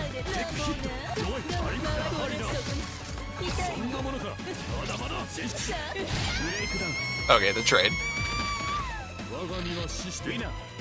Here, I'll close out of the room if we need to. I mean, we're back in. It's just. Oh, you're back yeah, in, we both okay. got- No, Yeah, but I'm yeah, saying yeah. I can't see shit till they start another game, and I don't know if it's gonna kick me out. Oh, again. there we go. I It think we started. won it. Oh, we're in. Yeah. Huge. So who won that one? Zerda. Zerda took Okay, game so one. Zardo up one. Whoa! What? Lucky games all around. Extremely aggressive. I mean, if you win round against Hilda, like, aren't you loving your life? Yeah, and one of the things that we're going to have to really pay attention to is how these players are taking advantage of their life leads more so. Because when you really have that life lead is when you can truly take advantage and say, hey, you know, Okay. I could force my opponent to really have to play to their disadvantages a little bit. And Obviously- as you say that, Zardo just fucking cracked his head open. Yeah. I mean, if you're Hilda, right, aren't you, like I said, you're hating your life right now. This is, like, in a close, to be fair, you survived it. Okay, never mind, you're loving your life. Your life's amazing right now. You have Celestial, you're Hilda. Okay, never mind, you hate your life. You're dropping, you're Hilda. It's over. And that's the unfortunate thing, because now we're seeing this like back and forth to where, and unless Hilda gets a very you know, standard knockdown, she's going to end up being in a very dire situation where Zardo can easily come back from that. Or she just does. Oh my god, bro. That was a round of all time. But yeah, neither player is starting with a bar. We're gonna see hopefully some regular ass zoner play, or I don't know, maybe Zardo's just gonna go. Yeah, okay, maybe Zardo's just gonna be a maniac again. And here's this, Crazy.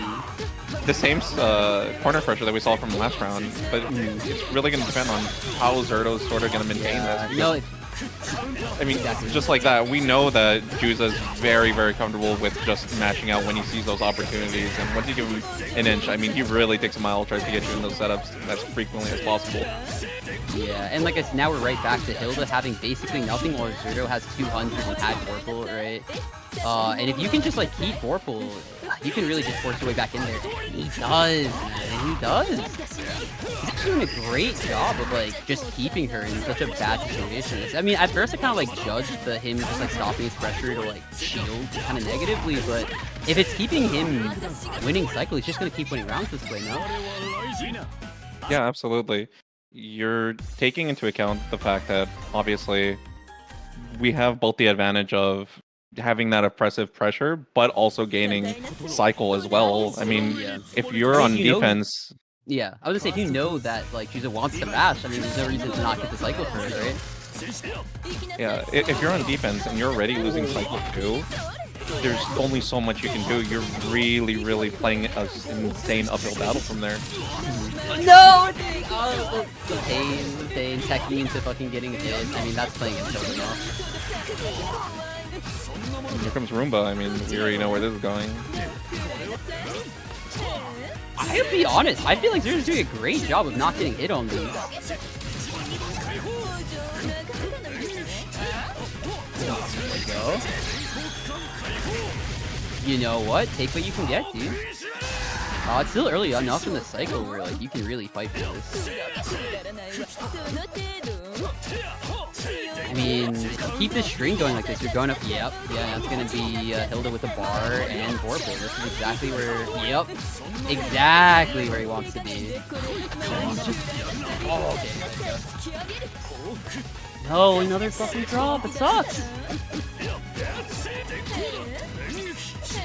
Cause like I said, I mean, it really is. Oh, just diving out is huge. Okay, yeah.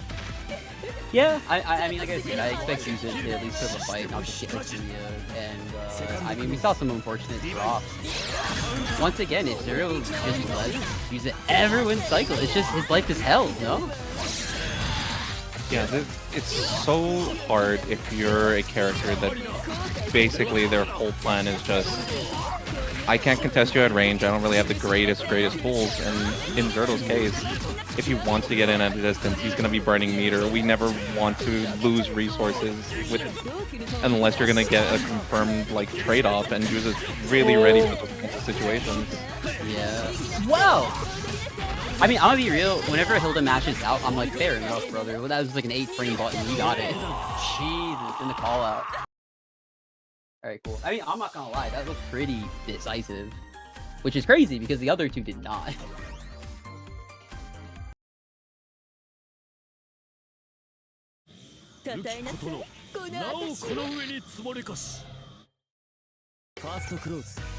You know, like, we're getting a lot of, like, yeah, I was gonna say a lot of, like, backdash or up back kind of round starts in Jesus, so I would like to see, I'd like to see Jesus start calling them out. Yeah, I mean, dive kicks, brother. He's calling in Zardo's in on that, and Yeah. that's kind of one of those things with Juza being so familiar playing against a lot of these rushdown characters. He knows very well, hey, Yeah! There it is, you can't block everything forever. yeah, I know you want to get in, but I'll get you open one way or another. Wow. Yeah, no, I honestly, if you see that they're Stantec or OS and do this delayed jab to get the hit for great. I mean, yeah, it's perfect. I was like, go get your CS. Oh, Celestial meter, man. Maybe you take 5C caught. right to Gloom. Right into Gloom. These Glooms are getting a lot of value. Yeah, I mean, but do you really ever look at Gloom and you're like, that thing gets no value? Like, Yeah. I'm like, yeah, that's just crazy. Dude, like, I'm so unused to the idea of these projectiles, like, staying past, like, grab tech, right? Like, it feels so weird that against Hilda, if she just, like, grabs you and you tech it while, like, Roomba's Still her turn. Yeah, it's not just her turn, but you're still eating a fucking 50-50 post-teching the throw, you know? That's crazy. And there it is again. Yeah. But I, be honest, man, I feel like Zardo's actually doing a good job of blocking a lot of the hard stuff, but then just getting hit by something afterwards, which is not, I mean, not conducive to winning the set, as we can see. It's 2-2 now. There's so much momentum in Jesus' corner. We are literally dude. It's so seeing scary. Juza basically go for, hey, let's just go for these baby combos, just instantly go into setup, because he knows so well, hey, Zardo's going to want to get in, you're holding this one way or another, you're not getting a free turn. Yeah, I mean, it's also just like the zoner, like playing against the zoner mentality of like, you just want to make something happen so bad, right? Like whenever you're getting zoned out, it's like a human nature response to just be like, get me out of this situation. I want to fucking be fighting, scrap me, bro, you know? Yeah, I know that feeling. I'm gonna be real. If I see Judah doing that, my brain screams, oh, I'm just gonna meet the shit out of them now every time. Because, like, from my understanding, they don't really OS too hard. It seems like way more like you just kind of peaceful call-outs. Now, one of the things that I'm a little bit interested in seeing is potentially doing offensive guard thrusts when Juza wants to actually hit that force function. I mean, it's fine to hold that, and then we can just push them back into the corner, run our offense again, but Zardo is unfortunately getting hit by a lot of these mashes, and we're seeing this momentum shift in the favor of Juza. I mean, like I said, dude, if Roomba is on the screen, you can expect a happening, right? Like, if we can watch Big Black get hit by every single 50-50 off of Roomba, then I'm pretty sure we can see Zero get hit off every 50-50 off of Roomba. Alright, yeah, just don't get it. I mean, it's like I said, keep the meaties going, don't let them do FF to get out, and you should be fine. Oh, the standing overhead. Oh, no! That's your life, bro. No, that's your life, bro. Okay. No. Wow, okay, he's still awake. Dude, he pulled that one out of his fucking mouth. I thought he was dead for sure.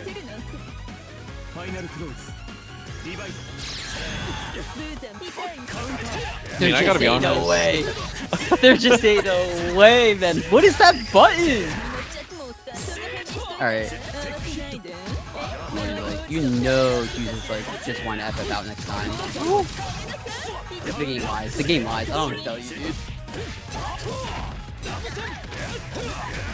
I want to say prior to this, I sort of felt like I knew where the rounds were gonna go, but this constant snowball. No. Okay, yeah, but he did win cycle, so it's not over. Like Hilda can't just hope he goes through the hell. It's literally next hit. Oh god. Okay, this Hilda was 200. Good luck, man. I mean, you're still in it for now. Yep. Oh my god.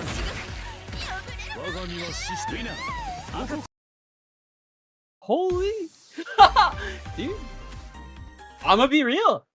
Good fucking job, Zardo. That's a hard fucking maybe it's a hard matchup necessarily, but I think Juza is pretty fucking good at this game. So good shit to Zardo for that. I'm surprised to see Juza out already, but like I said, good stuff for Zardo. That shit was crazy. My man loves to parry. Oh, I was muted. Even though I was muted, I was freaking out at the end of that set. No, me too. Did you hear me commenting? I'm like yelling, bro. I'm out here I was freaking out. Freaking out. No, I even went speechless for a second because I was like, is that him? Is that the prodigal son finally making an appearance after all these years? I mean, one of the things I can respect about Zardo, where he is very, very, I'd say confident when he does those big callouts. I mean, he gets rewarded so heavily when he actually does them. Yeah.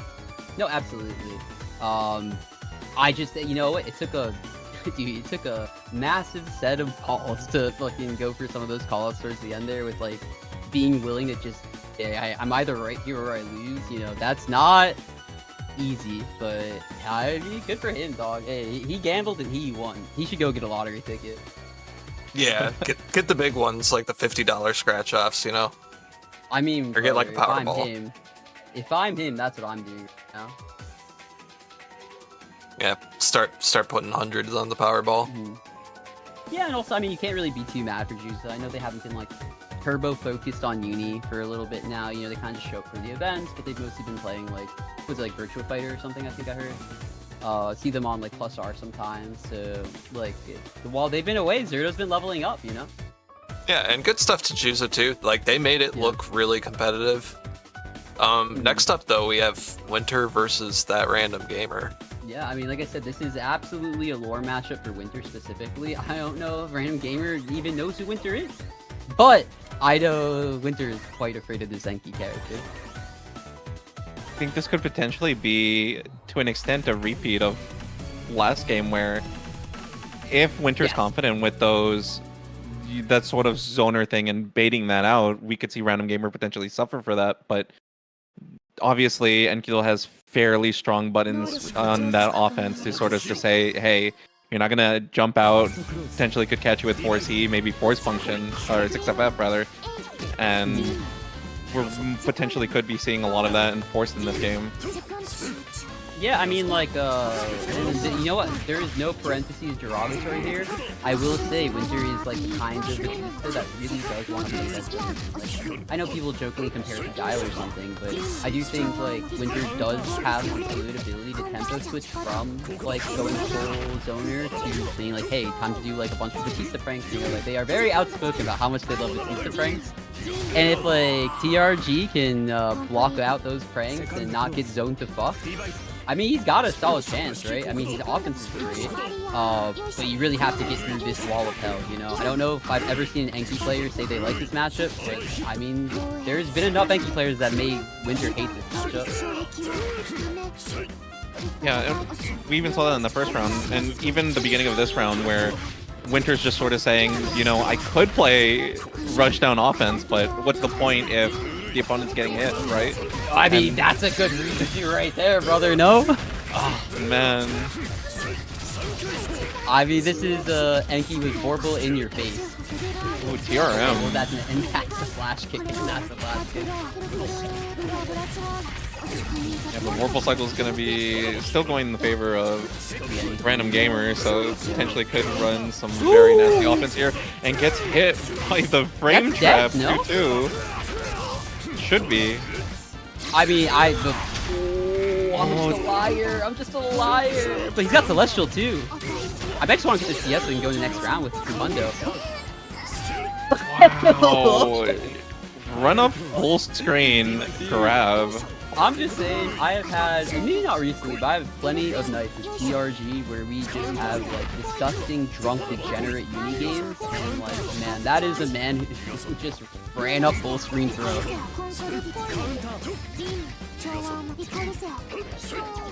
Like, I just see that, I'm just like, man, there's not a thought in this guy's head right now, and it's beautiful.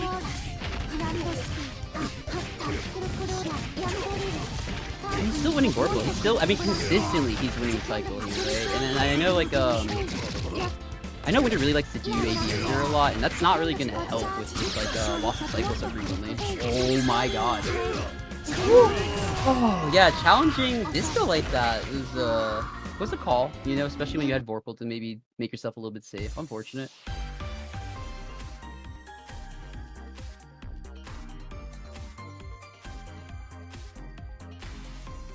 Players taking a moment. Yeah, both are. I respect it. That was one thing that was really going in TRG's favor, was just the consistent cycle winning over and over and over again. That's gonna help you a lot in getting in on this character.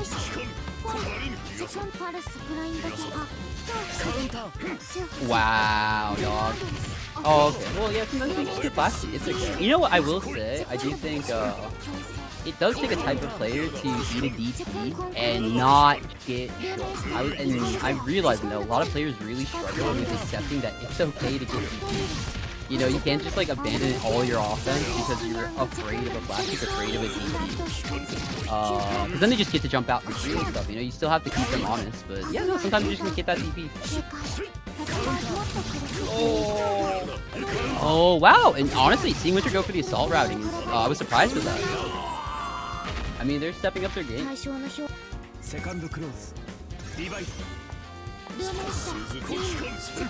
Yeah, a lot of like very non-committal round starts, right? Like I don't really know if like Enki even has the way to contest like up back like that. Not really. I mean, that's one of the, I guess, annoying things, right? Unless you're going for an insane call out, you're playing safe uni. Yeah, I was gonna say speaking of like fucking insane call outs, like yeah, just fucking send that fucking EX sometimes, brother.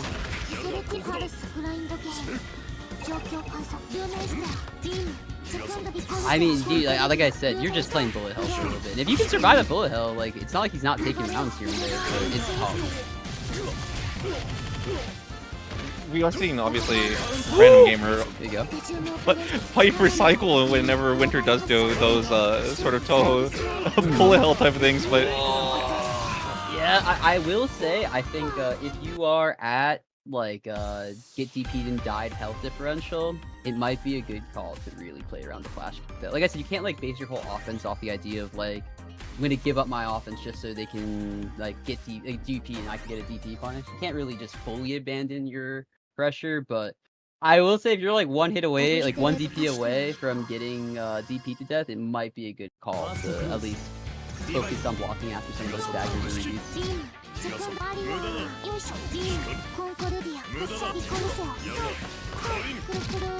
Yeah, I mean, right, if you're Winter, like, you do like the tempo shift, right? Like they're still willing to go in and like make these little like high lows happen, like represent some like little funky but deep shit stuff. But yeah, like I said, the more they like. wow, okay. Hey, you know what? Sometimes we do a little bit of fucking up, right? But you're 2 up, so it's okay. I mean, it's beginner lobbies, right? This isn't Evo. Come on, we're allowed to accidentally CBO sometimes. No. Yeah, like, dude, this guy's gonna get Celestial if he keep going. Oh, okay. Yeah, Winter's really hoping to get a lot of those catches on Random Gamer's end, but Random Gamer's just playing so patiently and finally getting rewarded for it. This is gonna be a ton of. I mean, this is Celestial, right? Dude, this is Celestial back to back. Like, You have to hold that, sadly. dude, the stress I feel right now. The stress I feel right now. CS? Oh my god. I wish he CS just to get the 2 hundo, but it's all good. I mean, that was still crazy. I mean, you're literally seeing him saying, okay, you know what my plan is? To hard call this dude out. I'm gonna hard call this fucker out every chance I get, no? I mean, it's a risky way of approaching the matchup, but I mean, if he trusts himself, it's not like it's not working.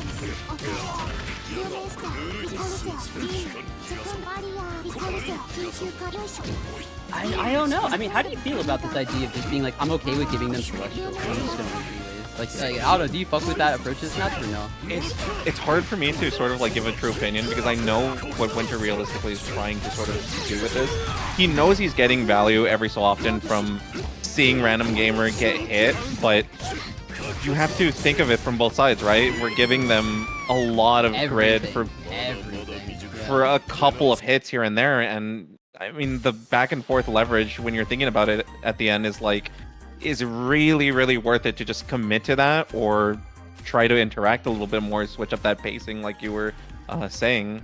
And it's not like they can't do it. We saw them definitely go into like some like little funky high-low shit and like actually hit like that Random Gamer here and there, but man, you're really playing on thin ice when you're saying, yes, you can get Celestial back to back, right? Like, you're just not only letting them, like, exist in, like, this damage boost state, but you're also giving them, like, 200 meter every cycle. I think, realistically, Winter has enough very solid pressure to play this very offensive game and not get as punished for it. Yeah, we're seeing but right here, but, yeah. The thing is, we really have to pay attention to how Winter's going to deal, obviously, when Random Gamer finally gets in, because he's getting opened up by a couple of these overheads and whatnot, and this is that whole thing going back again where, am I going to sort of forego cycle wait, that's potentially? terrible, no? Oh. Okay, you're still doing it. Oh no, you're not reacting though. No! Oh, yellow grab. Yeah, but I was gonna say, that's CS. Unfortunate, right? That was right before cycle was shifting.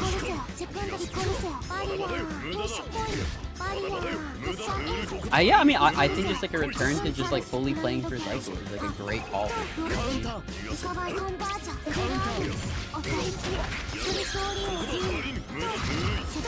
Ooh, I don't know.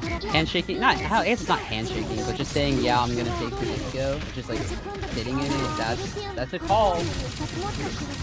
I mean, it is like your tournament life at this point now. Okay, we're blocking. Little disco 50-50. Oh, it didn't respect the Warple cycle coming up, unfortunately. Oh wait, don't be flash kick. He's waiting. That's good. Hey, sometimes you get guiled out. It's okay, bro. Plastics are plastics, man. When you're gonna die to one, sadly, you really do have to respect the shit out of it. But I mean, you never want to be in that position to begin with, right? No, good stuff that was from, such a. Go ahead. Yeah. Oh no, continue. I'm sorry. No, I was just gonna say that was some good stuff from Winter, right? It was very solid play for the first couple, and then it kind of looked like it was maybe having a bit of a momentum shift, but he was like immediately able to right the ship and keep the pressure on TRG. Yeah, we definitely saw Random Gamer definitely take advantage of a lot of those screen-to-screen interactions where it's just like Winter saying, hey, you know what? I know I'm getting this advantage every so often from you wanting to go in, but Random Gamer's just saying, okay, I'll win cycle, I'll get Celestial. Sadly, didn't really take the biggest advantage from that once Winter decided to recognize that and say, hey, I'm gonna play close range too. I know how to run both sides. Yeah, like yeah, that was high level zoner go. play. Like being able to mix it up, like track the grid cycle. That's something me and Winter when we play, we're like very focused on is like, okay, we have our zoning and we can try to manipulate how people maneuver around the stage, but like you want to take control of the grid cycle with your zoning and control the pace of the game just overall. Absolutely. Like it's not about the damage. You know, it isn't, but like when you give like a Celestial over like 3 cycles in a row, not a great feeling or look. But like it ended up working out because I mean I honestly don't know if TRG was like that comfortable having all those resources at their disposal because like I said, doing the CS right as the cycle's about to ship when you're like 20 blocks up, you know, is not a great call. That really just gives like Winter all the gas he needs to close out the round. Yeah, it felt like when they did want to sort of forego or when they did want to use resources and sort of try to take back their turn in that sort of timings. It felt very scary for Random Gamer where they sort of just popped CS across the screen. It's like, okay, well, I don't know what you're really going to get from that besides random 3C and then you're just going to get called out. Yeah, no, exactly. It's difficult. Oh shit, wait, this is oh my god, this is the homie matchup. I didn't realize what we were seeing. Alright, Bless both are hard, I love both these guys. We play together all the fucking time. They have a pretty even record. I know like in the past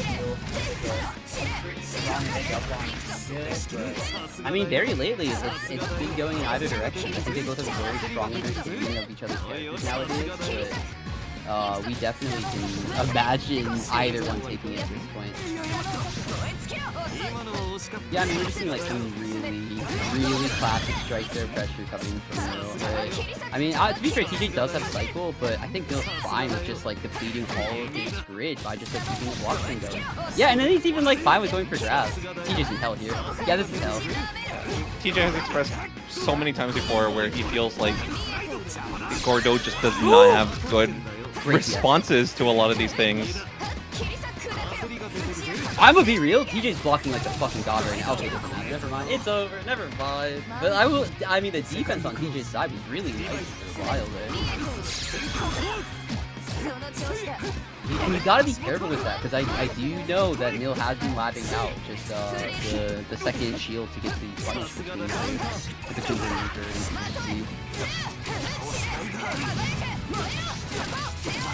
I mean, get corner to corner, dude. It's Wagner. Yep. Okay, gonna check him for reversal. Be real, it's tough, man. There's a Wagner with 200 and you're in the corner. I mean, you have cycle at least, right? But it doesn't feel very good. I always agree you use the Neil side. I wonder if he was just not even aware. No, it's Neil. He's always sort of cycle. What am I talking about? Oh, what a terrible Neo! No! I mean, was it truly terrible? No. But, I mean, confirmation bias, right? Like, hey, it got you really hurt. No, you do. An insane swing of momentum, no? I guess not. Rough. I guess not. I guess it wasn't a swing of momentum at all. I was gonna say, this is just rough being on the defense from both of these characters, right? Super strong offense, but yeah, obviously on defense, Gordo is gonna have to go for those major callouts, and Nil is so comfortable with really being able to just play comfortable, bait out those things, and not risk too much for doing so. Yeah.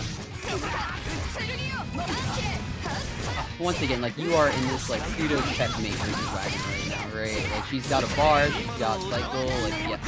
Wow, just a raw high-low. Just gets behind it, I don't expect that from Nil, but it was enough to just completely wash TJ.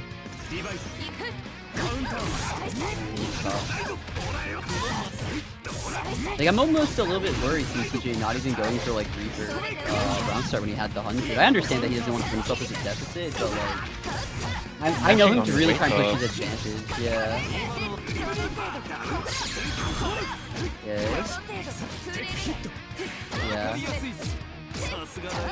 And Nil's just gonna respect that offense, but he knows just how much resources he has to be able to take back his turn if he has to. I mean, he just got Celestial on fucking offense. Like, that's not a good look for TJ right now. It's gonna be really difficult. Yeah, I was gonna say Wagner can do so much with 100, and she's about to get like 200 back from the cycle. He's not living this, I don't think, right? No. I have expressed before that I feel like Wagner is by far the best character that can take advantage of meter spam. Yeah. What she does with 100, I think, is like a war crime. He'll dig it. But I don't know. There definitely is like. Yeah, you're kind of right though. You're kind of right though. Like, once you have shield buff, 2-4C is disgusting, and then once you, with your in pressure, 2-2C is disgusting. Just jumping out with J226C is disgusting. Yeah, this is a war crime. You're right. I think of it from both angles, right? Because you're absolutely right. Like, Hilda is definitely so strong because obviously she's gonna go into Roomba, take that 50-50. Yeah. But one of the things that Wagner just does so well on her kit is just say, I have the offense and the defensive tools that are just so oppressive. Yeah. Like I said, like, I mean, honestly, 2-2C, one of the best defensive resets, right, in the game. And then you have, like, J236C, one of the best mash outs in the game, in my opinion. Oh, wow. Just getting hit by the Reaper raw.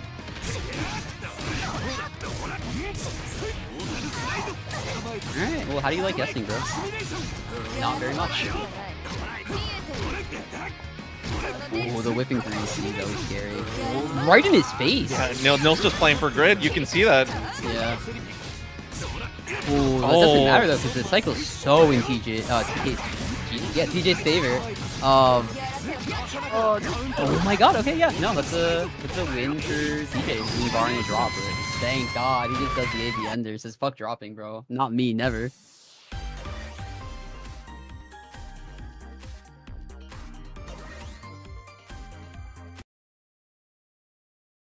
I mean, I'm happy, because if this was a 3-0, I would be so sad. Like, you know, they're my friends. I want them to fucking pop off and show me play. And strike throw, right? I mean, there's only so much that you're gonna be able to hold down back. Yeah, I mean, I'm gonna be real. I'm kind of a little bit okay with taking those throws, but now we're getting to a spot where you're like, take another one, right? Like, it's okay to take a throw or two and just say, like, well, I'd rather get thrown than fucking get, like, shamed or, like, crushed and just take, like, 4K and go, like, KP. But once you get to, like, this, like, less than half HP, it's Wagner, right? Like, a single touch will kill you. One of the things we really have to make an emphasis on is the fact that obviously Gordo is a character that doesn't have a non-meter reversal, so if you're Wagner, you absolutely take that into account and you say, hey, this character can't gamble on those wake-ups. They have to hold this. Yeah. And then the opposite is also true though, right? Because like running offense on Gordo with bar of butter is a difficult thing, you know? I mean, you have to be really comfortable with like reacting to Super Clash. Oh. I mean, this is great cycle play from Nil. Oh. Okay. I mean, sometimes you just get hit. I mean, you don't want to just get put into the corner versus Wagner, so he took a gamble. I mean, was it the best gamble? I have to really look back into it, but I mean, I feel like could have potentially VO'd there, or maybe done guard thrust. Yeah. Oh, guard thrust would have. You know what? And I will say that wasn't a thing that we saw represented by TJ at all, right? It's very hard because I know TJ realistically knows what. They have a lot of areas where they understand, you know, this is probably a good, like, TK 236 to sort of like get away from these ambiguous setups, but sometimes in a lot of those Wagner situations, you have to just be willing to say, look, I know what you're trying to do. You're really, really trying to frame trap me, but I want to run offense. I can't just be holding down back this whole time. And sadly, TJ suffered for that. But we're going to be going into our next match with Zardo versus Winter. I mean, hey, dude, if Zardo was able to take down Juza, I could not tell you who wins this one, right? Like maybe a month ago, I would have said, oh, probably Winter for sure. But Zardo, I mean, you know what? Zardo got like one of the event wins under their belt. Like I said, I know they've really been like playing a lot lately. You know, I mean, to be fair, I guess playing a lot of League more than anything else. A lot of Stronova here and there, but I mean, I'm seeing them post clips of them just like stumping on Rushnik every fucking day now. And I love Zardo. Whoa, no, man! Come on, dude. Why are you trying to Twitter clip your homie? What is going on? Is this it? Is this it? Oh, I love Zardo for the fact that they do a lot of hard callouts that work in their favor, but I know Winter has the ability to really, really fight against it. It's just, are we going to see that quick adaptation, or is Winter sadly just going to sort of fall behind that adaptation and let Zardo just run their offense for free? Oh. Yeah.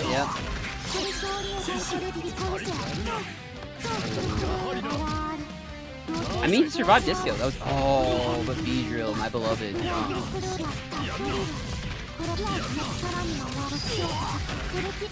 Okay. Ooh, nice. Got rid of gem. I don't know if that was on purpose. I don't think so. I mean, Zardo's getting antsy, and I understand it, right? Like, it's hard to not be antsy, but no, you, brother. I was gonna say, like, you have the health lead. Why are you going in? Yeah, I mean, 20 seconds is probably what Zardo thought, but 20 seconds is so much time in Uni. You can afford to sort of down back a little bit. Just play the cycle, right? You're doing great, and then you can just, like, fucking, if you can CS, like, spend, like, fucking 200, or, I mean, 100, like, when you see them do some shit. I just think, like, I don't know how frequently Zardo's played against players where, like, they even care about time, right? Yeah, seeing the round go back to, or seeing that last round go down to 20 seconds, it makes me feel of old versions of Uni where we often saw those very late matches, and I don't think a lot of players have that experience under their belt in this, you know? Like, I can probably count on one finger, maybe, how frequently I've gone to time, right? And I can't imagine Zardo's really spent a lot of time being like, you know what, there's 20 seconds left on the clock, I'm just gonna hold down back and let them come to me. And I honestly think that round would have been theirs if they just like played a little bit more conservatively. And like, don't get me wrong, I'm a gorilla, I don't want to play conservative at all. I get you, bro, but like, a dub's a dub, you gotta go for it sometimes. Yeah, one of the things that really makes such a good player is just that ability to understand patience and offense. Recognition and adaptability is so huge. Yeah, can I just down back for a little bit, sort of understand and say, let me wait for an opening.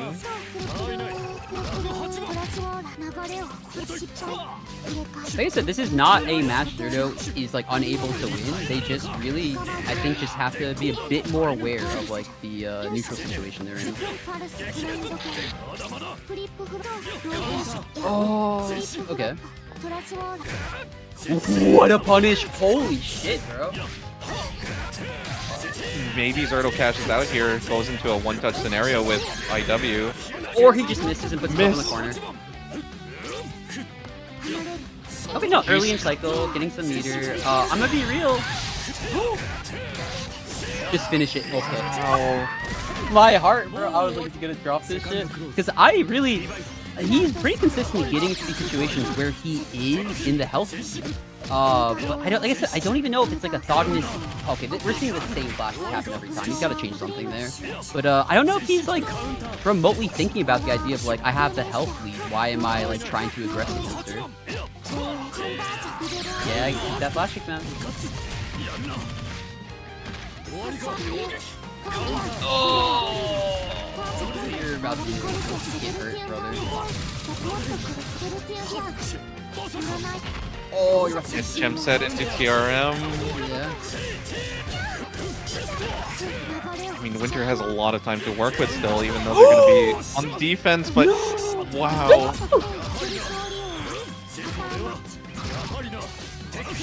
Okay, we're paying attention. Okay, don't get flash kick. Oh no, not the H check.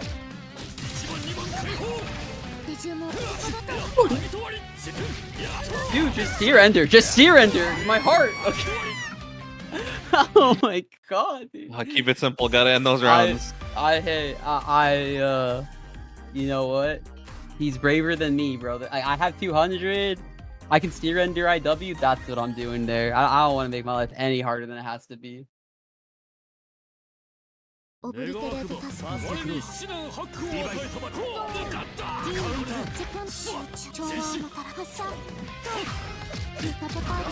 Yeah, like I said, I mean, he's got the massive cycle lead. If he just plays patient, like, I really get not if he Wow. Yeah, like, oh, okay. Blocking the overhead really does a shit ton for the cycle. Yeah, like, look at it right now. He's in Celestial. Do you think he missed the press? He had to have. There's no reason. He wasn't just randomly pressing 8. Yeah, nice for you just to say get out, but Zardo sadly doesn't respect his wake up. Yeah. I mean, like I said, just play for cycle, man. Play for. Oh, look and steal it. I mean, hey, what is UNI2 if not a gambler's dream, right? I respect the call out, just sadly didn't. I'd respect it more if the it range. was good. Yeah. Or I guess the CG. Okay. Oh. Well, okay, great taken from me. I honestly thought he was about to drop it. Oh, that shield was very good.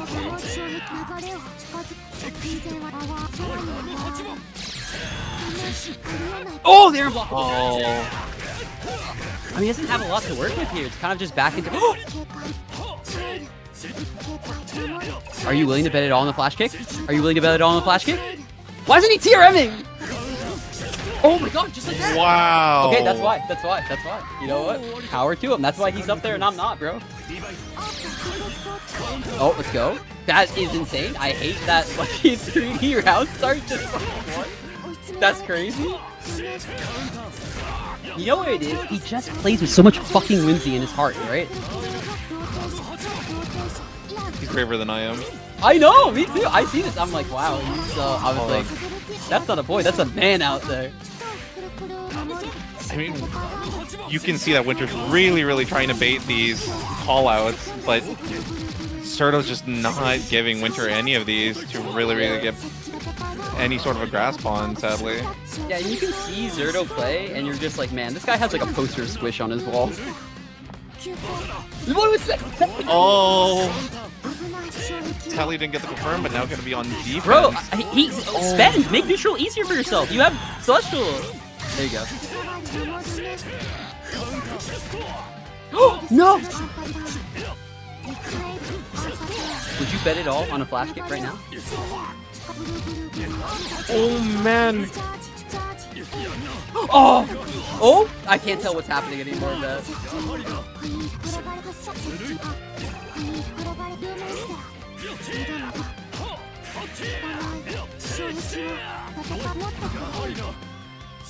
Bro, I'm sorry that we're just quiet right now. It's just so fucking tense, you know? I'm literally fully locked in. I'm so locked in. I'm just like, keeping they're keeping things so short because they understand just how crazy both of them are calling out things. Oh man! I mean, we're 2-1 Zardo right now. Like, dude, what the? I'm gonna be real. I'm proud of this boy right now. I mean, he's really showing up this bracket. Oh, do we have a connection, little faux pas? Yeah, it's taking a bit of time. You honestly, I will say, I would hate my life if I was Zardo right now. If I'm on, if I'm on a roll, I want to keep going. I'm not trying to wait. I'm sure Winter is perfectly okay waiting here, but yeah, if I'm Zardo, I'm trying to get right back in. I want to use that momentum to make my opponent as uncomfortable as possible, right? I mean, that ending want them to feel strangled. the ending was so rough for both players because you could tell they were just trying to play as patient as possible to see if either of them would bite on anything. Yeah, neither wanted to make the choice that cost them the game. And you can really see how, like, the trepidation every normal and every dash. Yeah, one of the unfortunate things that we often see in winter fighting a lot of these players is oftentimes the opponents are just going to be holding down back and getting cycle, and that's one of the unfortunate things about Batista is that they will give you free grid if they choose to. Yeah, like I was having the exact same thought. I'm like, how many of these cycles are going in like exactly in Zardo's direction, right? The only one. Oh no, you still got it. You still got it. How optimal are we? Okay, well, you know what? It's a drop that did 3.7. If I'm dropping a 3.7, that's okay. Oh my god, man. You know what? I mean, I will say, yeah, I was gonna say Winter did get cycle again. I mean, it's early on, so I feel like that CS is totally fine. And yeah, IW, great, you just got this. Or IWEX even. Keep it simple, just end it. There you go. Baby ender into IW, nice. I was gonna say, if IW didn't kill it there, I would have been so annoyed that he didn't IWEX.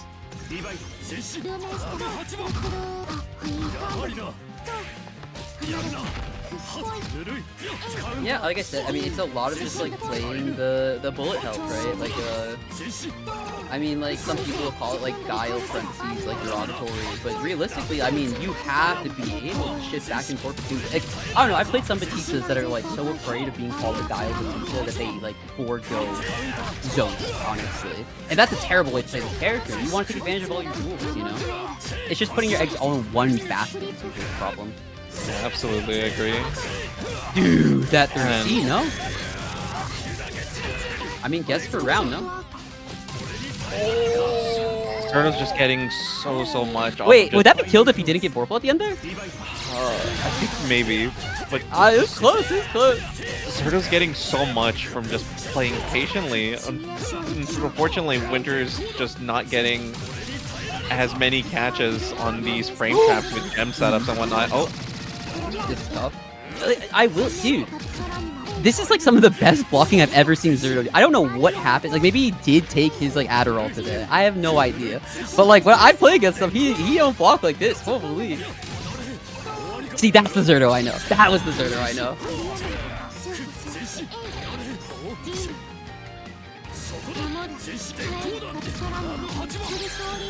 Yeah, like I said, another donated cycle to Zardo. I'm sorry, a donated Celestial to Zardo. Oh, you hate to see it. He's really doing a good job of like avoiding these. potential cycle once again going to Zardo, but Winter probably going to be using meter here to go for a 50-50. Oh. What the Oh, man.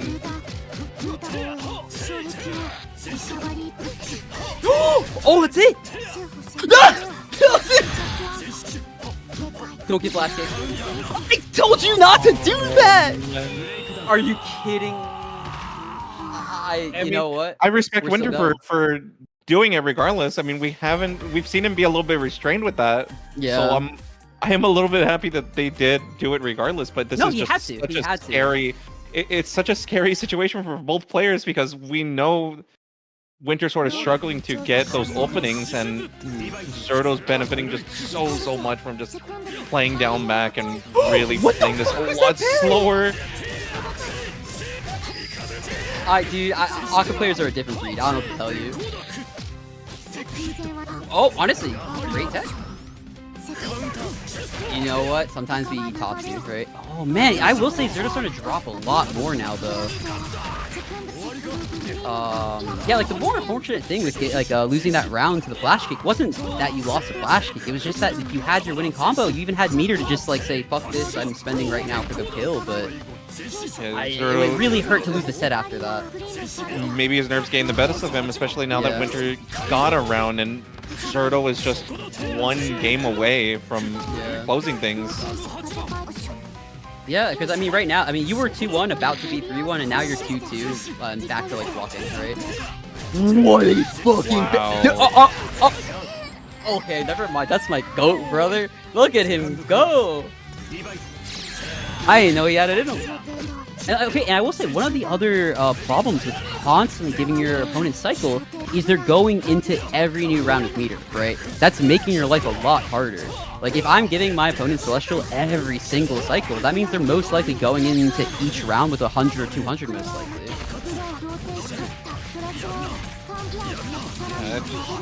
If I'm Winter here, I really need to. Oh wow! I honestly thought he was gonna. I thought he was gonna like jump over. I got nothing to say about that. That was crazy. Wow. I don't know if I've ever seen someone get hit by that air to air. I mean, to be fair, I mean, Winter has the right idea, right? I feel like Zardo has been like coming at him through a lot of like almost Melty Blood-esque air movement.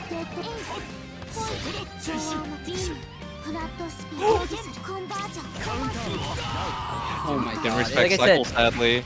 it's you. If I'm Zardo, I'm pissing my pants right here. You know, I'm sitting in a puddle, brother, because I'm just like I was about to win the set, and now I'm playing for my fucking life. No, bro, you can't be pressing there, or he can, and just he gets the defense, so it's fine. Yeah, flash kick OS. And I will, as I was about to say, in my opinion, Winter's actually so comfortable in these games. You know, like they know at the end of the day they're playing a zoner, so they really can kind of exert their will in these like last round, last game situations. There's like a plan you can fall back on, like an execution check you can deal, you can like represent to at least represent some kind of good or strong play like default.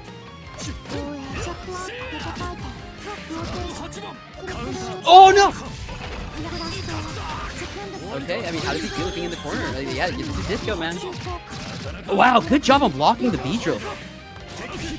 And a great tech. Is that a shimmy? AB Enter, you fucking... Okay, there he is. I'm gonna be honest. I'm stunned. Good shit to both players, but you know what? Zardo's really showing off on the day. I underestimated my little brother over here, and that's my bad. He's really showing up today, and I'm so happy for him.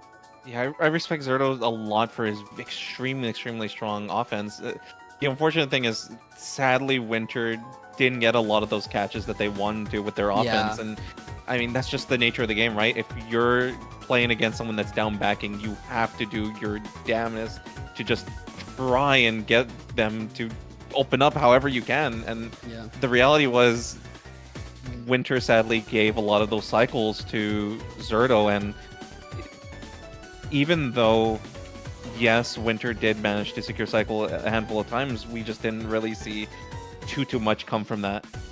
Yeah, because like there's a, not to say, like, here's the thing, Winter knows infinitely more about that than do, but I would have loved to see things more of just like playing through the charge game, right? Like if you're doing this full screen zoner play style, like I don't know if it was nerves or maybe there's some mind game there that I don't know about, but you can contest the cycle, right? There's like the buff that we got in the Zuki patch to charging from far away. Like you can really make it a lot more uncomfortable for a Zerg just to play this long, like down backing, slowly approaching game.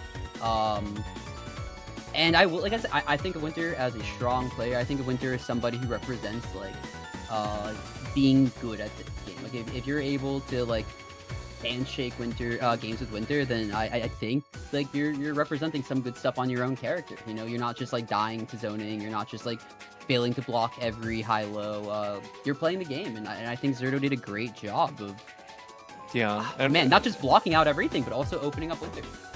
Yeah, and we saw very well that Winter was adapting to playing both styles of zoner and rushdown, but like I said, just couldn't really get a lot of those openings on Zardo because they just didn't want to bite. Yeah. Like I said, like I know you mentioned like Zardo's offense, but for me it was really just seeing the improvement in their defense that I was so surprised by.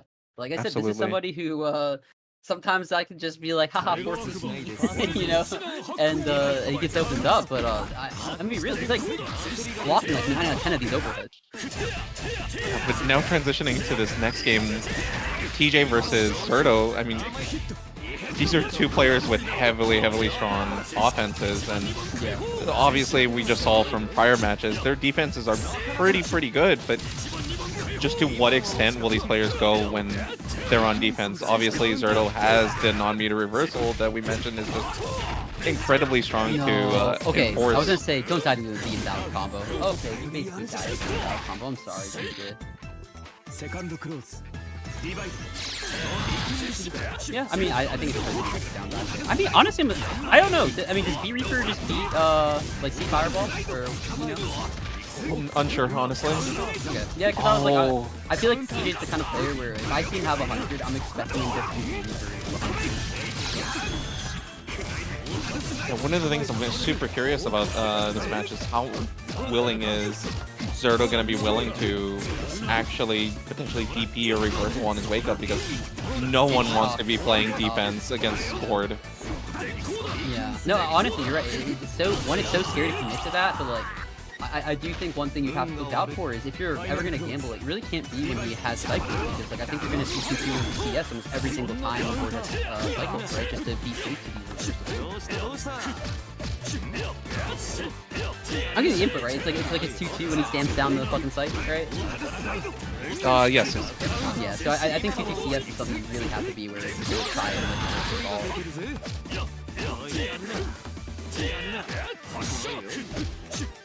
I mean, cycle's close. I mean, it's exactly. Oh no! I mean, double oh no, the drop. I don't want to see that shit either. Okay, nice call up.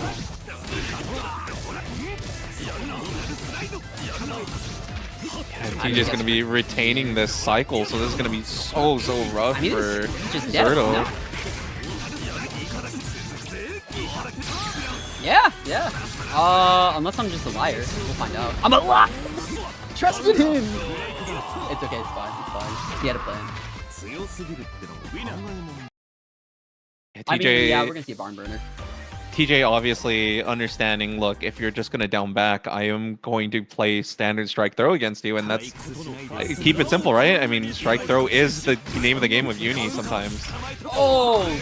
Great break after sneezing around is never I mean, I honestly do think it's also very hard to down back against this board character. Not necessarily because of like, oh, he has some crazy overhead or something. It's just like interacting with like a sim on your wake up is like kinda tough. I mean, if you're somebody that can react to be a sim, you got it, bro. I'll tell you, I'm not. I'm reacting to that shit. We're seeing sort of a repeat of... Oh, wow. Okay. I mean, the tech was great. I mean, it was for your wife. Okay, Fireball. Ooh, Fireball CS. A lot of time left. Ooh, doesn't matter. Yeah, TJ understood, hey, look, I can sort of afford to gamble that wake-up option. I have so much health to leverage here. Yeah. And like now you're right about to fucking be like back to the corner. Okay, no, you know what? Not in the corner. That was important. That backdash was huge. Oh, okay, no reversal. Okay. Yeah, I was surprised to see that. Maybe just assumed he'd be able to get some kind of punish off the shield instead, but yeah, it would suck to lose the round over that decision. Oh man. Yeah, that's what's gonna happen. Zardo didn't get the combo off of getting that counter hit off of forward 2C, but still managed to get a throw to end it. Yeah, like I said, like meeting this board guy when he has 100, scary choice. I mean, you have to, right? You can't just demand it, but like, you can see it in sometimes. It's not gonna be good. Celestial. Oh man. Oh. Honestly, worst case scenario. I mean, it's not over, but not looking good. This is gonna be cycle for board. Board has 200, so you can just spend here if you wanted to. Oh my god, dude. Or sometimes you can just fucking parry. Zardo has been showing these parries, and he's finally getting one to help him, but sadly, just one touch away. Oh! I just see two players with grabbing from each other. Fuck, man, this really is unique. Okay. Oh my gosh. DRM? Okay, you know he's pressing now, so you can... Oh, what a good bait on that 2C. Red combo, but doesn't... Screwed right now. No! Yes! No! Okay.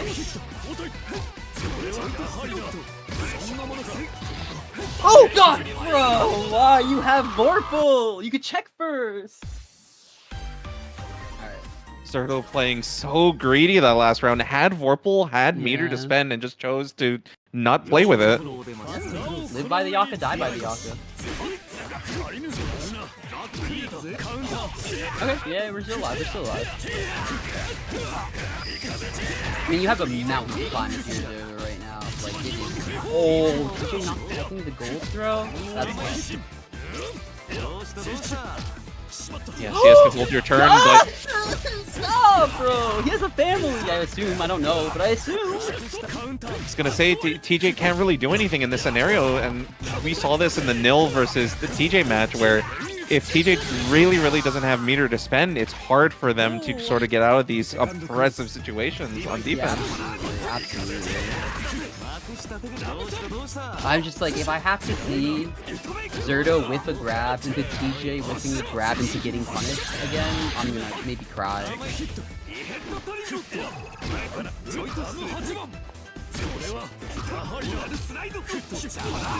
Oh, I thought he was gonna call out the backdash, but just didn't press anything. Yeah, man. And like, again, in the corner again scored. I mean, you have Cycle right in front of you. Doesn't matter. Hit TK'd. I don't know, man. That's tough. Oh, Wow. I was gonna say that TK reversal is like the mother of all. Oh, baits out that 2C again.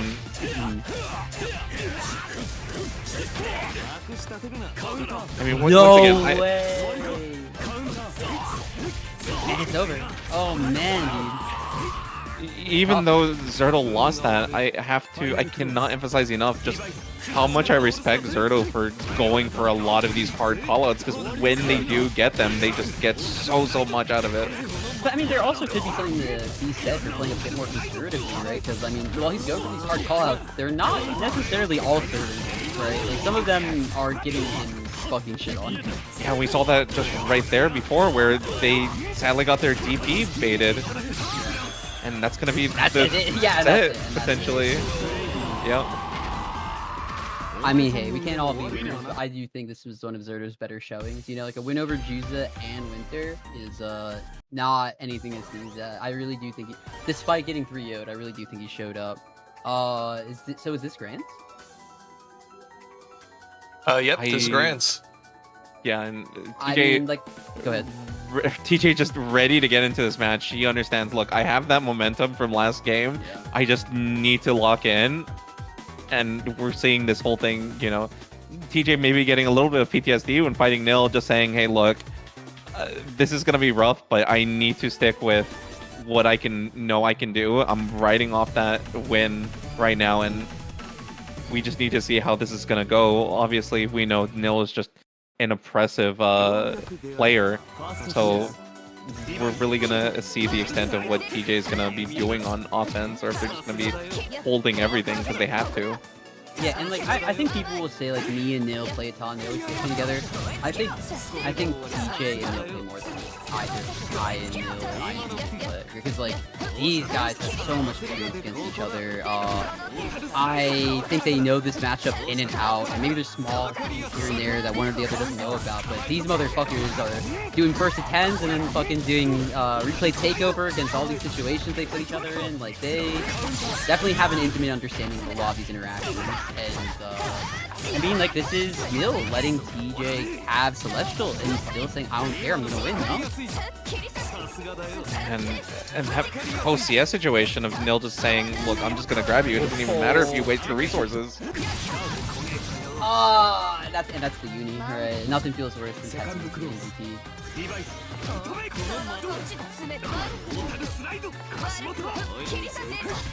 Yeah, okay, nice match. Follow the throw. Okay, TJ with 2 hundo, Vorpal. He has every tool in the book right now, and he's got to make something happen, right? Like, I want to see some momentum out of him.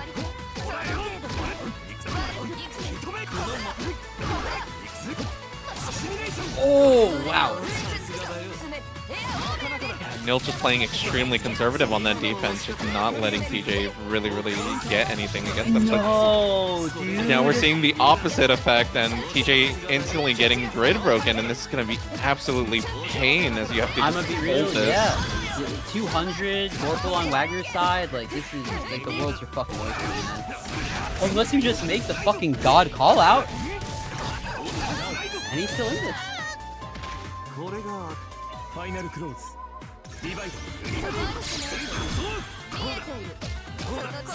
Ooh, didn't get that grid break on that late green shield. So not shielding the 2-1-4-8 is not a thing you want to see. It's not like a good sign, but I mean, it's not gonna be the end-all be-all of the matchup, right? Oh, instant. Wow. 2-1-4. And TJ understands that Nil is going to be a lot more respecting on this defense, but Green trap. wow. Oh no! Okay, you know what? Sometimes we thank our lucky stars that our fucking friend drops. I don't know what to say, bro.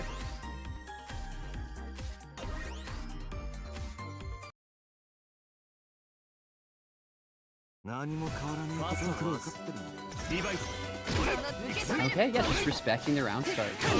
I'm actually surprised. You know, I would assume that they would respect TJ a lot more if TJ had like bars or something, like any meter to play with. But without meter, I think like as the Wagner, you really can kind of play with these options.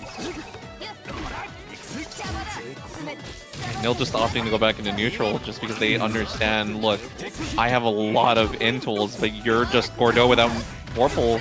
Yeah. And that's crazy. And cycle on offense, getting the cycle on Wagner is really tough. Corner to corner, but sadly doesn't get that full confirm, and now they're going to be playing in the middle again.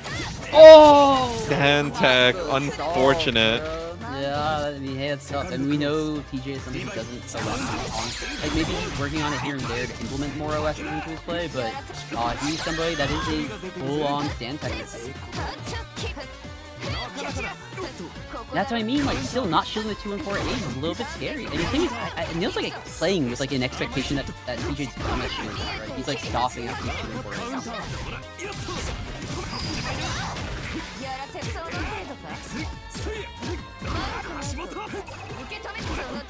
Yeah, I mean, okay. Well, we're not hit confirming, sadly. So much. Oh, wow.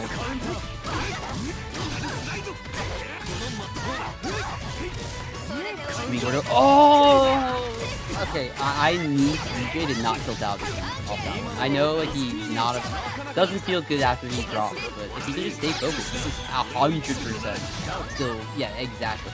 Yeah, maybe not the outcome they wanted for wasting the meter at the end, but at least they managed to clear out that round. Bro, if there was a button I could press that said, hey, 100 meter and you win the round, I'm pressing that button every time, right?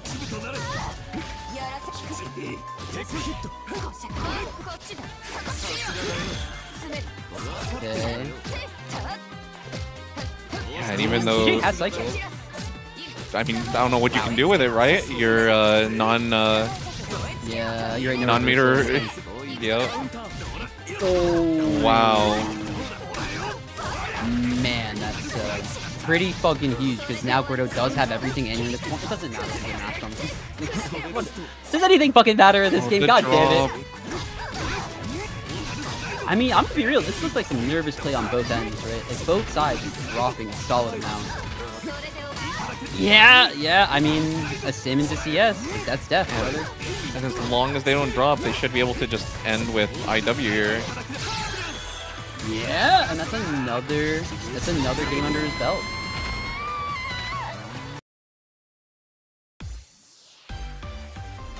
I mean, you know what? Neil still is on winner's side, so he can afford to drop a set here. And I hope he keeps the if it does go that way, I hope he keeps that mental in mind, right? To just remember, like, hey, that was a set where I was just trying to see what his habits were. Nice, okay. We TRM them, we TRM them. I'm not TRM. No, we don't TRM them, but hey, sometimes we do just get the TRM. Oh, yeah, that's TJ finally TJ finally trying to go for a cycle and gets punished for it. I was like, well, what do you do against, like, when you're grid broken against Wagner, that might be the worst character in the game for you to ever get grid broken against. She gets so much out of you not being able to shield. Yeah, like I said, One of the things against that's Wagner's death. one of the things that's just so good that Nil really takes advantage of against pretty much anybody they play against is they're so responsive of the grid cycle, and they understand, look, I know when you want to play for this, so I am going to be actively baiting so that way you will pop your shield and I'm just going to grid break you.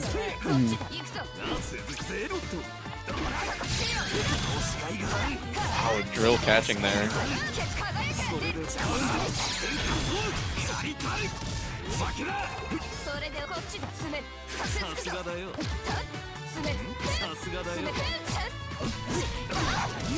Nice.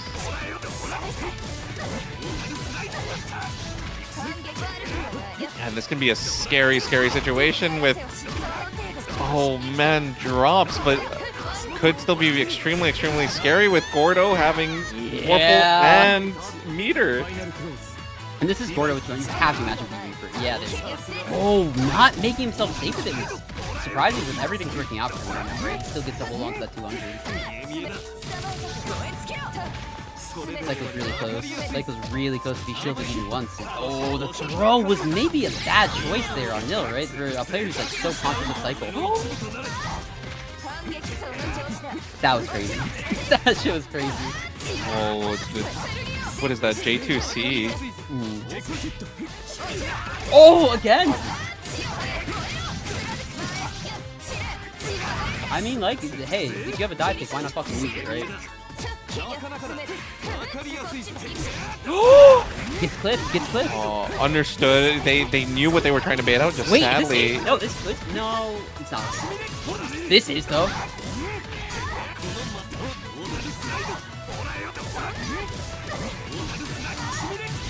Bad. Oh my god. Yeah, if you're Nil obviously knows what they want to do, but they're just getting a little bit sloppy, not getting full confirms, not getting the full combos, and sadly just also not getting a lot of those baits that they really want to catch TJ on. And if now we're getting this reset where Nil maybe takes a little bit of time to just say, okay, look, I need to calm down. I need to calm down and lock in. Or he goes right back in. Or he says, you know what, these commentators don't know fucking shit about me, man. That's crazy. I'm like, because I'm with you. I was like, he should take a second here, recollect, take a breather, and then go back in with like a fresh perspective. Think about what the Gordo was doing. What were you getting hyped by, right? Or he just says ball to the wall offense from here on out. Yeah, or he says ball to the wall offense from here on out, no? TJ maybe getting a little bit too confident with the fact that they know that they're riding on a lot of momentum, and they're getting maybe a little bit cocky because of that and getting punished super heavily now. Oh, that throw's really bad for TJ there, no? Because like this is now. Oh well, that shield put the cycle right back in his favor. And blocking a single overhead doesn't matter if you die. Blocking a single overhead's gonna swing the cycle in your favor so hard. Whoa, no confidence in it though.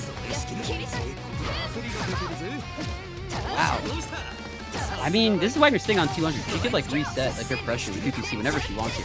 Wow! Wow. You were talking about how his callouts weren't working, but I mean, I don't know what's changed, but he is getting all the responses he was looking for. We didn't see that much of a delay between match to match, but maybe that's just enough for Nil to get, calm, cool, collected. That was just 4A throw. Okay, that was oh my god, the double perfect. I've been muted, but God, that was double perfect. I mean, okay, he's coming back with the the anger of God in him. I don't know what to say, man. I guess that small little tiny break was just enough for Nil to collect his thoughts and just say, look, I understand what I'm doing. I need to for another one too. Yeah, I know. I mean, like I was gonna say, he just like looked up at his like little model of Tigrex on top of his computer, and it's just like, that's what I gotta be. I gotta get mad like that, and he looks mad as he's playing, no? At least he's not like falling over. Nil is absolutely taking advantage of the fact that TJ just keeps stand taking a lot of these scenarios, and he's he's getting baited for it, and maybe TJ's OSing with those 2Cs, but it's really biting him. Yeah. See, if you're OSing, you're doing it maybe a little bit too haphazard. You know, you're just getting. I mean, to be fair, I guess if you're OSing, you're gonna die the field, you can go, but he's like smashing that shit as soon as the like two ways happen. Yeah, I had said it before in a prior set, but sometimes as much as That's a pretty big swing. Oh, not if you drop. Oh man, I really hope TJ's not like really get tilted off that last double perfect. That really, I mean, this is still huge, to be fair, right? He got the drop, but he's still able to make a huge catch out happen. You're gonna lose the game, but I think it's good to make him afraid, like, of the wake up DP, right? Like, you still lost the round over rate, but if you can represent DP, you have to be a little bit more. Oh no, he went for his punish. Oh, like I said, he's been working on getting like that double shield so he can hit them before they get 260. But I'm gonna be real, I think he has to just try and be a bit more safe with it and go for a DP instead of like a button.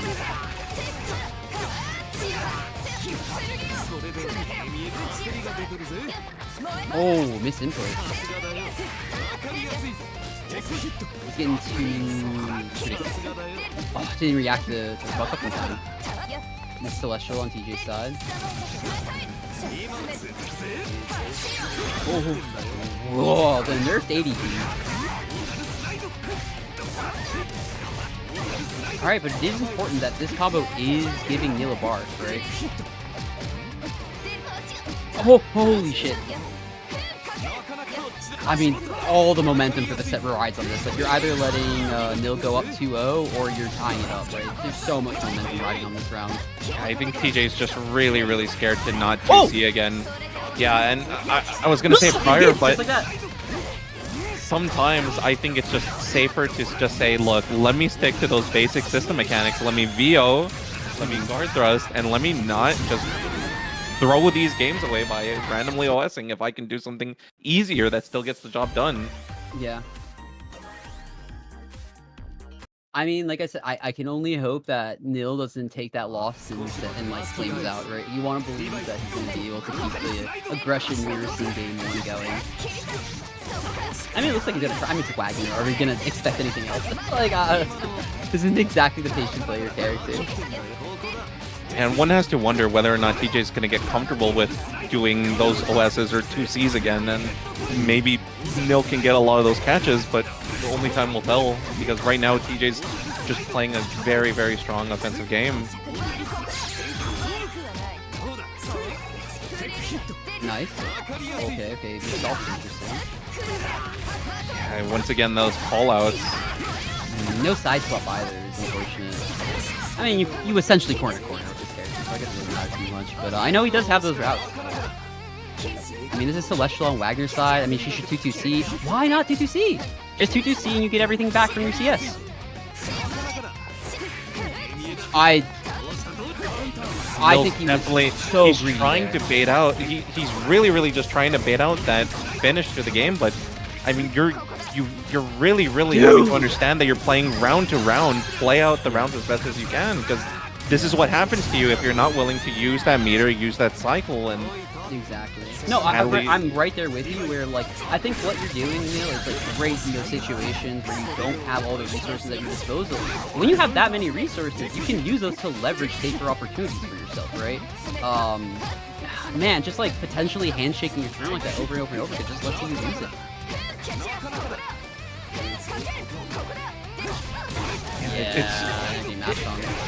It's so crazy just thinking back to that, because you're basically just saying, look, I'm making an unfair scenario fair for my opponent. Oh! Yeah, like I said, I mean, you hope that you can keep your head on straight after that round, but I think, like, if you're gonna look back at these games, that's a moment where you really could have affected the outcome of this set differently, right? Like, you had Celestial and, like, 200 available. You could have just spent 200 and got 200 back. TC catching on that drill and closes out the round, and now we're one game away from a TJ win. And Nil just instantly going back into the match. Like you've been saying time and time again, you're really hoping that Nil just locks in, doesn't get tilted from these, swayed matches, and hopefully understands and says, look, I can still play extremely, extremely well, but I can't let these emotions get to me. Yeah, but I'm gonna say right now, it does not look like that's gonna. He still has agency here. It's not like he's out of this, but it does not look like that was a bunch of confident play coming out from those two with crabs in a row. Nil's definitely a little bit panicky from potentially the last couple rounds, and it's sadly getting to them. TJ keeping their composure and understanding, look, as long as I can just keep focused, I understand what I can do to really leverage this out. And because you're right, TJ's playing this so correct, where all you want in these, if you notice that your opponent's on tilt, if they seem uncomfortable, if they're playing off, they're fucking up, you just put the pedal to the metal, right? You just really make them as uncomfortable as possible. I'm gonna be real, like, that's it, It's over. It sucks to spoil the outcome of this. Be it. Oh, it's not. Oh, it is. Yeah, it is. All right, and to end it with a perfect. GG's to TJ. It's a little bit bittersweet from the side of Nil, because we said it, and not to beat a dead horse, but I really do think a lot of those emotions got the best of Nil, where they had such good rounds, but when TJ just was extremely confident, unfortunately, it maybe have gone to Nil, and they just got a little bit sloppy with a lot of their game plan. Yeah, but like we're getting the GGs from Nil. Yeah, absolutely. And like, by the way, that was an insane couple sets. Yeah, we have to still represent that this isn't just like, oh, Nil threw the set into TJ because he was playing so bad. I'm like, no, TJ was the one that had like extremely consistent play. He was able to TJ definitely recognize earned his opponent it. was fucking up. Yeah, he saw his opponent was fucking up and was able to say, oh, bro, I'm absolutely going to put you in the blender right now. And he did, right? He really said, like, if you're going to give me an inch, I'm taking 5 miles right now, and just never stop putting that pressure on it. There was one game where Nil was able to represent, like, very strong play. But after that, once TJ just, like, punched him in the jaw, he had a glass jaw, and he shattered. You could definitely tell from the side of TJ, going back to it, is that even though when TJ lost those rounds, it was hard to sort of see him play extremely sloppy. And yes, we saw them get blown up for getting called out with 2Cs or stand taking in those rounds. But then right after, TJ just said, look, I know I'm screwing up. I know I'm like maybe throwing a couple of these rounds, but I just need to go back to how I was playing and readjust and not let this affect my overall gameplay. And so thankfully, it worked out for them. Yeah. Like, it's truly so difficult to do, right? Okay, TJ's gonna take a minute. Yeah, I mean, I'm sure he was... Like, we're talking like, oh, he was in the driver's seat, oh, Nil threw this or that, but I'm like, I mean, TJ was the one that had to play so consistent to keep up, right? Yeah, regardless of whichever way you think of it, at the end of the day, TJ played confident, he displayed an extremely high level of skill, and you have to respect that type of gameplay from him. Yeah, because Nil is no slouch. Even if you're playing against a tilted Nil or something, you're still dealing with like strong Wagner offense, right? You're still dealing with very difficult situations back to back. But like I said, TJ is still able to keep his head on straight. Yeah, I'm super glad you guys are here, because I was speechless throughout that like entire last couple sets. It's tough, no? I don't even think I would have been able to commentate if I was. I mean, I didn't even recognize, and like you have to remember, like we're talking about like, oh, Nil's play, blah blah blah, but I'm like, he's still double perfect at TJ one of those, right? Yeah, that was insane. The shift in that like first game of the second set was absolutely crazy. And there some he of is, the best the boy Uni wonder. I've seen him play. Oh, Yo, what's up? hey, congrats on the first place TJ, aka Thanks, man. Big Tonka T. I call you Oh, yeah, TJ dude. because Emphasis on we're big, tight like man. that. Look at you. Oh my god, I'm actually speechless. Holy shit. How you feeling, little bro? How you feeling? Oh, like I got away with robbery, but it's all good. No, I mean, hey, I was saying like you got double perfected, and you were still able to keep your head on, man. That's not like Yeah, that was crazy. that's not that nothing. you, That's something like, that is impressive. immediately clapped back. Mhm. Oh shit, bro. I mean, how'd you do? All right, I mean, you got double perfected. What was your thoughts I mean, after that? I was like, okay, if I unironically made the actual like the reset happen, I'm good. I can still do this. If I was able to unironically win a set already, I can just do it again. Even though getting double perfected kind of sucks, but No, I kind of you had the great perspective. slowed. I think the main thing, because obviously because me and Neil play each other all the time, I slowed down my reaction on his tech a lot of the time. Because he was varying his throw times a lot. Yeah. So I was like, okay, I'm just going to delay as much as possible, and until I actually see it, I'm just not even gonna try it all the time. I've never seen a man so committed to never OSing. God bless his heart. Dude, I'm trying, please. I cannot bring that shit on Invitational, but you should try so. I'm learning. you had a I pretty- cannot do this shit mid-tournament. I cannot do it. I can't do it. Not yet. Not Well, yet. no, I think we said this like before tournament day, where I was just like, don't reinvent the wheel right before tournament, right? I don't remember what situation we were talking about, but I was saying still, who fucking remember? But I think it was you. We were playing earlier. I was like, this is nothing for you to like think about or try doing right before tournament, because you don't want to have to second guess your habits like while you're in bracket. Mm-hmm. Well, you had a pretty crazy run to get to grand finals too. Like I know Yeah. grand finals is like immediately in our head, but like I do want to talk about like first of all your season, like 3-month season structure. I think you performed incredibly well just throughout the season overall. I mean, to be honest, Like it was that all brawl shows matches. tonight. But it was all brawl matches literally because I have 14 raid on Saturdays and Sundays. So I'm like, okay, I can never like enter anything for the most.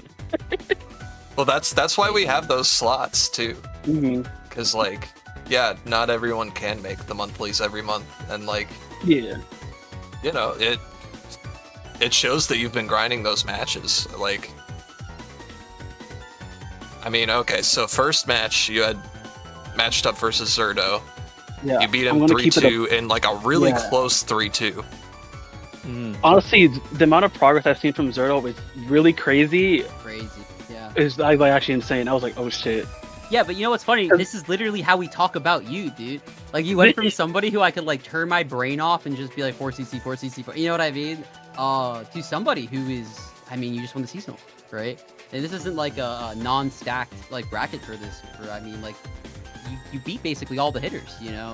Yeah, Rush wasn't there, And like I wasn't there, continuing to Thompson wasn't go there, Maul like wasn't go there. through it, like you beat Winter 3-2, really close. Like that was a nail biter set.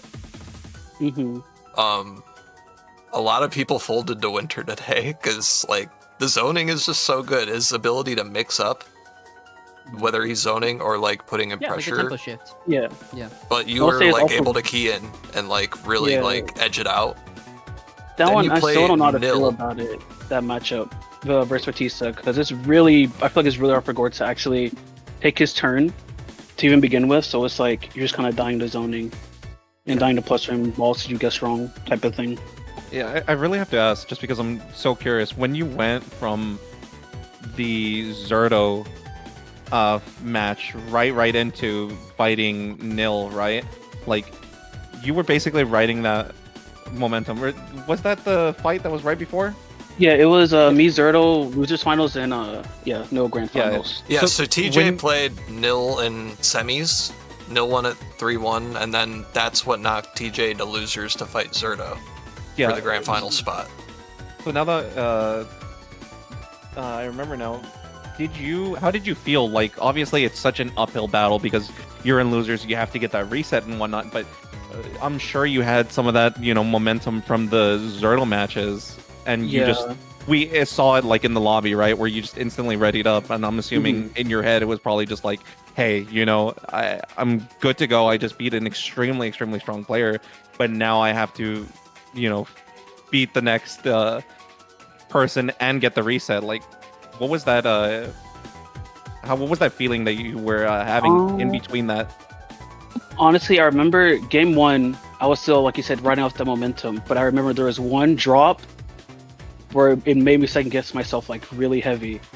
It was some throw combo. I didn't delay 2C second hit long enough, but I was like, oh fuck. But then I was like, okay, after I rebounded really quickly and I still won the game. So like, okay, I really need to make this reset happen for me to like, how do I even describe it? Because the way I was playing was really just, I literally just need to get to this reset as fast as possible before he's able to adapt to anything I want to do for the most part. And then after that, I was like, okay, I can maybe slow the pace down a little bit, but I also can't get this fucking Wagner versus Gord. Yeah, So I was like, okay, you were putting the Yeah, lemon, you survived. You Yeah, survived. we It's a saw a very lot of those fine line times to where ride in that matchup. Yeah, exactly. we saw those times where you were potentially uncomfortable. You switched your sort of game plan on defense, where you were saying, okay, look, I know you want to go for grab, you got stand teched a lot, or you wanted to potentially OS or 2C and you got hit a lot, but that really didn't sway you and you kept your head on and just kept pushing through regardless. Switched up how you were thinking and said, look, at the end of the day, I can adapt, and I think a lot of that adaptation went in your favor. Yeah, sometimes you just have to take the throw. It's not worth it. Hey, 'Cause how many times you heard me say that? No bro? tries so hard to OS crush and bait throws and shit. I'm like, you got it. That's fine. I'd rather take 2K than like 4K. So, but I want to make like these really hard reads count a lot of the time. But that's also because I play versus no so much. If that was just like random Wagner I've never played before, I would have got smoked. Just giving $100. Like, Oh, come on, have more fucking confidence. You just won the season, Nah. dude. no, Neil strike throw is fucked. I'm not gonna lie to you. Hey, you No, I mean, officially you're not took the wrong. season. Mhm. Like, you were the best this season. Like, you take the title. Did I? Yeah, Oh. dude. Yeah, You did. you get your own special role now. Oh wait, Yeah. true. You're not just a certified gamer. You're not just banned from downplaying. You're a champion. Oh my Yeah, goodness. bro. Hey, man, it's a small club. Welcome. You're gonna have Yeah, to get thanks, with me man. later and let me know what color you want your role to be. Oh, I get the pick? You get More to pick. random colors. Holy- Oh hell yeah.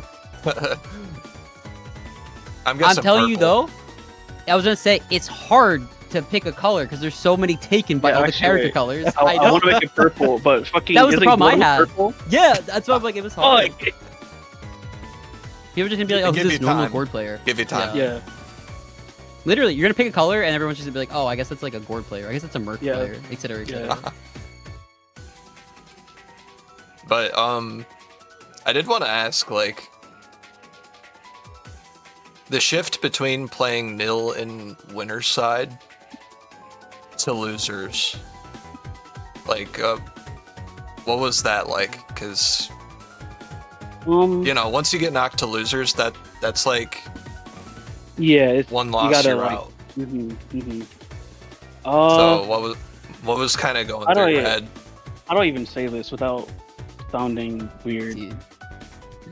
Because, like, in my head, I'm like, I'm probably going to lose the first winner's final set, and I was kind of okay with it. Like, it's not even like a confidence thing. I don't think I can adapt to nil in the first of 3 that quickly. Yeah, I mean, who Like, can, like right? this, like, I'm just like $200. I'm like, there's no way I can do this. I was like, I'm going to try to realistically get information about how he's sort of like doing his round starts, how he starts to his pressure, stuff like that. And I was like completely fine. I think with like dropping that game. Obviously, it was a risk because like I got also get fucking lose the next game, and then it's over. Of course, yeah. But I was like, I think I kind of have to play like this, not super risky, but just like I don't even say like not like letting him do whatever, but I'm like fine with just blocking this and just seeing like how he's responding to stuff and No, yeah, you that play was Just Kate. trying to play Like, solid yeah. uni, essentially. We're just trying to play solid Juni. I really just need to try to get info because I don't think I could ever really adapt to in the first of 3 setting. Yeah, I mean, this is literally the difference between like the first of 2 and first of 3. I mean, right now you Yeah, just had like 2 sets to true. get information on. Mhm. And I had said in a prior set that Nil is extremely good with understanding when you're playing for grid and whatnot, and they really take advantage of that fact. And that's one of, in my personal opinion, their best strengths in understanding. Hey, you're gonna play for cycle. I know you're gonna try and potentially, shield. I'm going to bait that out from you, and I'm gonna make you pay for that, grid break you and whatnot. Yeah, I mean, I think, yeah, like I said before, like his start timings were definitely different, or like way really hard to predict and actually be right on. Like even if I like OSing or not, it doesn't really like that shit was hard. I know. I I was can like- imagine, bro. I That was shit's just like tough. the first I was like, I'm going to try to respond to these grouts, but if I can't, then it's fine. Like I'm not too upset about it. Well, if there was any question before, you are like officially like a tournament threat, even like just outside of UNI2BL. Yeah, go win TMN. What are you fucking doing here? Honestly, I'm okay. I do need to Oh, he get did? my Didn't he? my graduate. No, I need to get my graduate. I need to win one more, but I'm not wired right now. So. No, they make you win 2 to graduate. Yeah. So. Yeah, they also have strict wired rules. I'm like, I'll wait. But I mean, I like don't know what to more say about beyond Wi-Fi player just just on like this, dude. the beginner Dude, but communities. there was no problem though. That's what I'm Such saying. an unfair advantage, honestly. Like, Yeah, I my want, bad. I want to see Sorry. you at hate to Climax see it. and make a hell of a Me run. at Climate? No, Yeah, no, bro. no, He no. wants to see you climax, dude. Pull up to Climax. I mean, I actually do. Climax tonight. So, I mean, will- I've been trying to convince him to go. I mean, You yeah. should go, I need to if you can. see how the summer works out. But if I make any sort of money, yeah, I'll be there. Hell yeah. We'll get a group picture in front of the Waffle House again. Dude, Okay. I'm trying to get more UNI2BL heads to fucking go to climax. That's what I'm It was saying. so We There's have a lot to. of people so going fast, this dude. time around.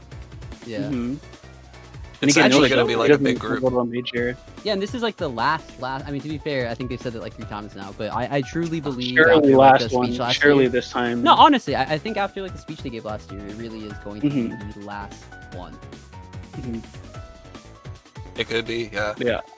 I should hopefully be there. If it's like in October, I should definitely be there. Yeah. I guess it's around Halloween. Mhm.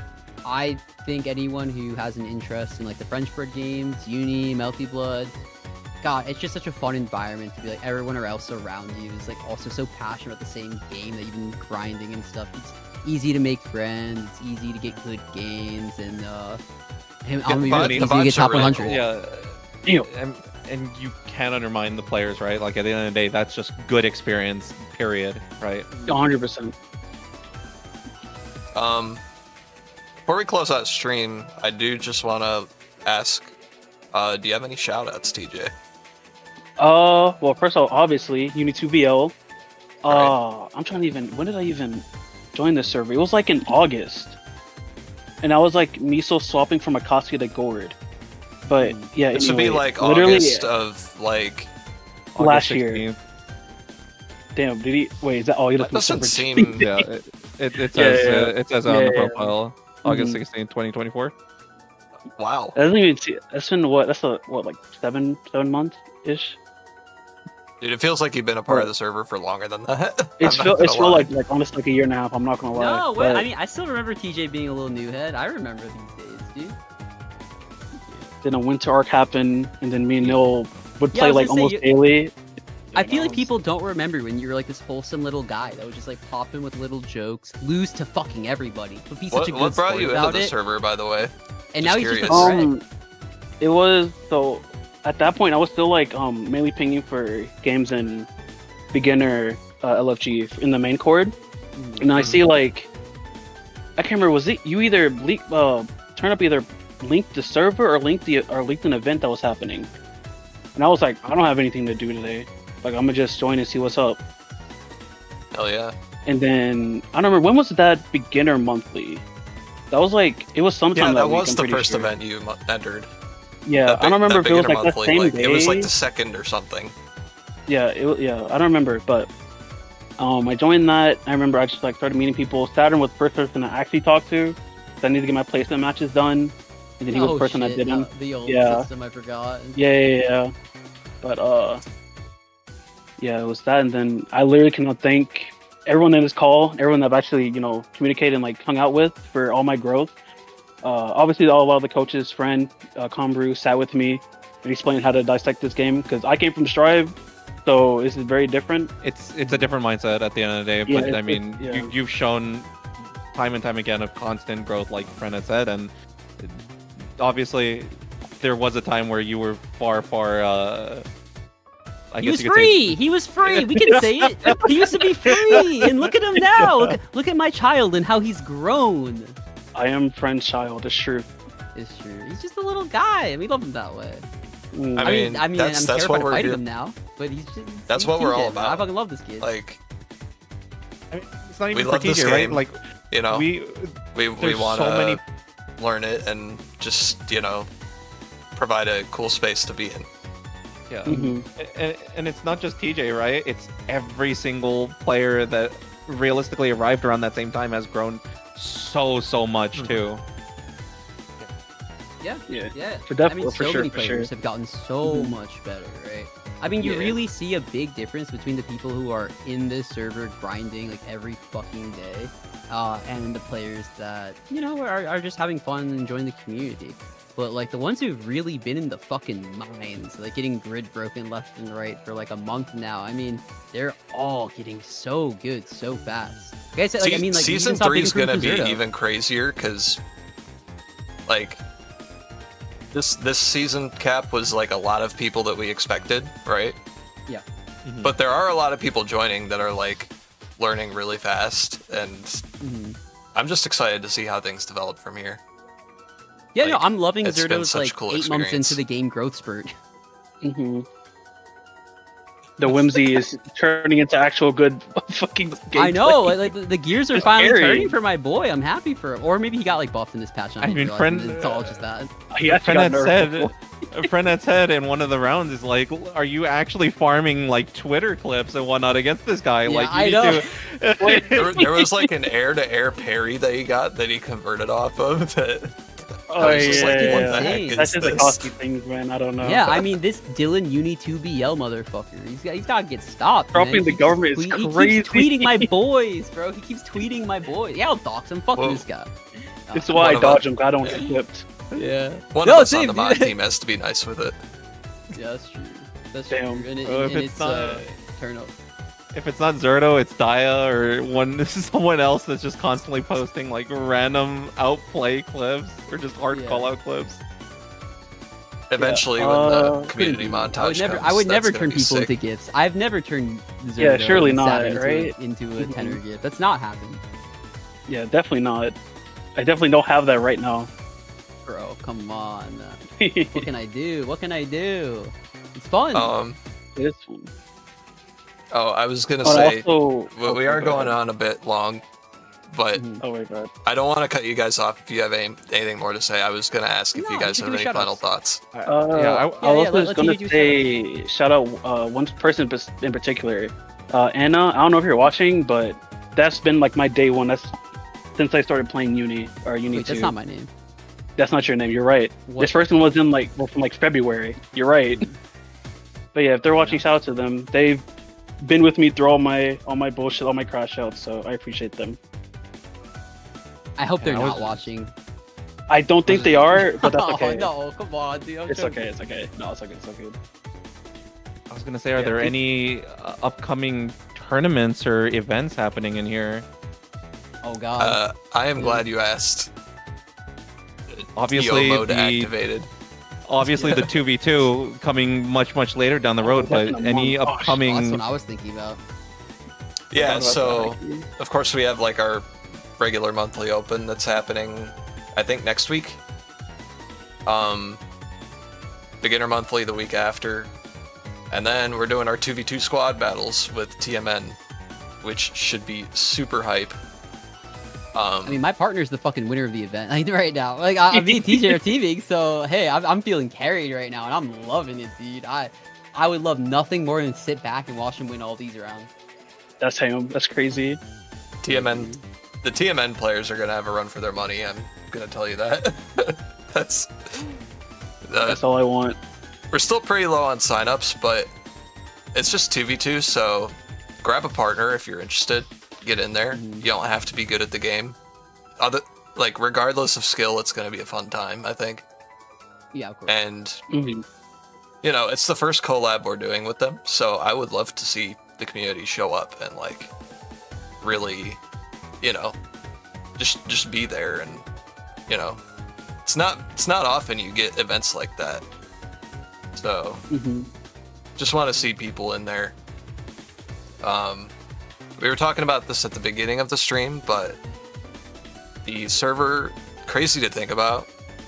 I think we're like a couple months over a year old now. Oh And- shit. Damn, like, that is crazy. Time we to are- be passing, no? Yeah, I've talked about like the humble beginnings a number of times with like it just started off a Reddit post of people trying to find other people new to the game when the game came out. Yeah. Like 20 people, and it ballooned into this. I kid you not, we're almost at 1,000 members. Wait, real? I mean, I Holy believe shit. it, right? We get people joining We're all at, the like- time, man. There's always Wait, new how heads. big is main cord? It has A to be like lot 10,000, bigger than right? that. I It's mean, gotta a be like lot 10,000, bigger right? than that. You prefer. Yeah, I mean, look, man, we're, LD we're became, like, never 50 we're never people, gonna I don't beat know. main chord. Yeah, and we shouldn't. know, Like, I That's was not just something to curious. aim for. But like, I it's was just very curious. to think like how it started and like how we got to where we are now is just like insane, and I'm super grateful for everyone that enters the events, makes them like this is like the highlight of my month is like running these and like and you didn't being even have to able play an hang out with exhibition this y'all. time, bro. I That's did, crazy. yeah. Yeah. He's right. He's You gotta right. sit back and enjoy yourself. hmm Well, it's like, you know, I could watch a major or I could run these for y'all, and I would much rather run Yeah, these, true. to be honest. I mean, hey, I'm happy you do. I probably I'm very wouldn't- happy you do. UNI2 is an amazing game, and it's kind of crazy to think about like what would have happened if I didn't just randomly join off of that Reddit post and like get involved, because like there's a good chance I may not have even like stuck with it. So I just want to like voice my appreciation for everybody in this call and in the server, everybody that entered the event today, and everybody that has ever entered an event. Like, I super appreciate all of you, and yeah, that's pretty much it. Just love y'all. I love some good tonight. That's it. That's all I got. This game is True. peak. Very true. Game is pretty peak. Game is pretty peak, man. Patch is interesting. Patch is really interesting. Damage Yeah, still a we'll little have high. to do but another we'll come to that podcast later. sometime. Hey, man, I didn't say it's good. I said it's interesting. I said it. I said that. Yeah, That was all me. I'm Yo, just a maybe- long maybe player. we My do, opinions uh, cannot be spoken. Maybe we do Wait, sure. Uni Podcast episode 2 with TJ. Oh, I'd be down. I mean, Just I'm gonna give be me- real. give me- I think give we me should get the both dope. I'd be Neil down. and TJ in there. I thought I Neil, would be you know what I mean? so Let's get the down. yappers yapping. That's up to Nil. Yeah. I don't want to. Mhm. What do you mean? That boy loves yapping. Exactly. That boy's addicted That's what to I'm yapping. saying. He We love always yapping. got Just something give to me, say. Give me He a always time and got I will something to probably say. be there. All Neil does is fucking put on Kendrick Lamar and yap about shit that don't make God sense. damn, man. but That's he's literally not his wrong. entire personality. He's not wrong though. All right. We Well, love him that way. I'm gonna close it out. I love you all. Thank you guys so much for watching. Congratulations again on the first place, DJ. Thank you. And yeah, we'll catch you guys next time. Peace. Bye. Bye.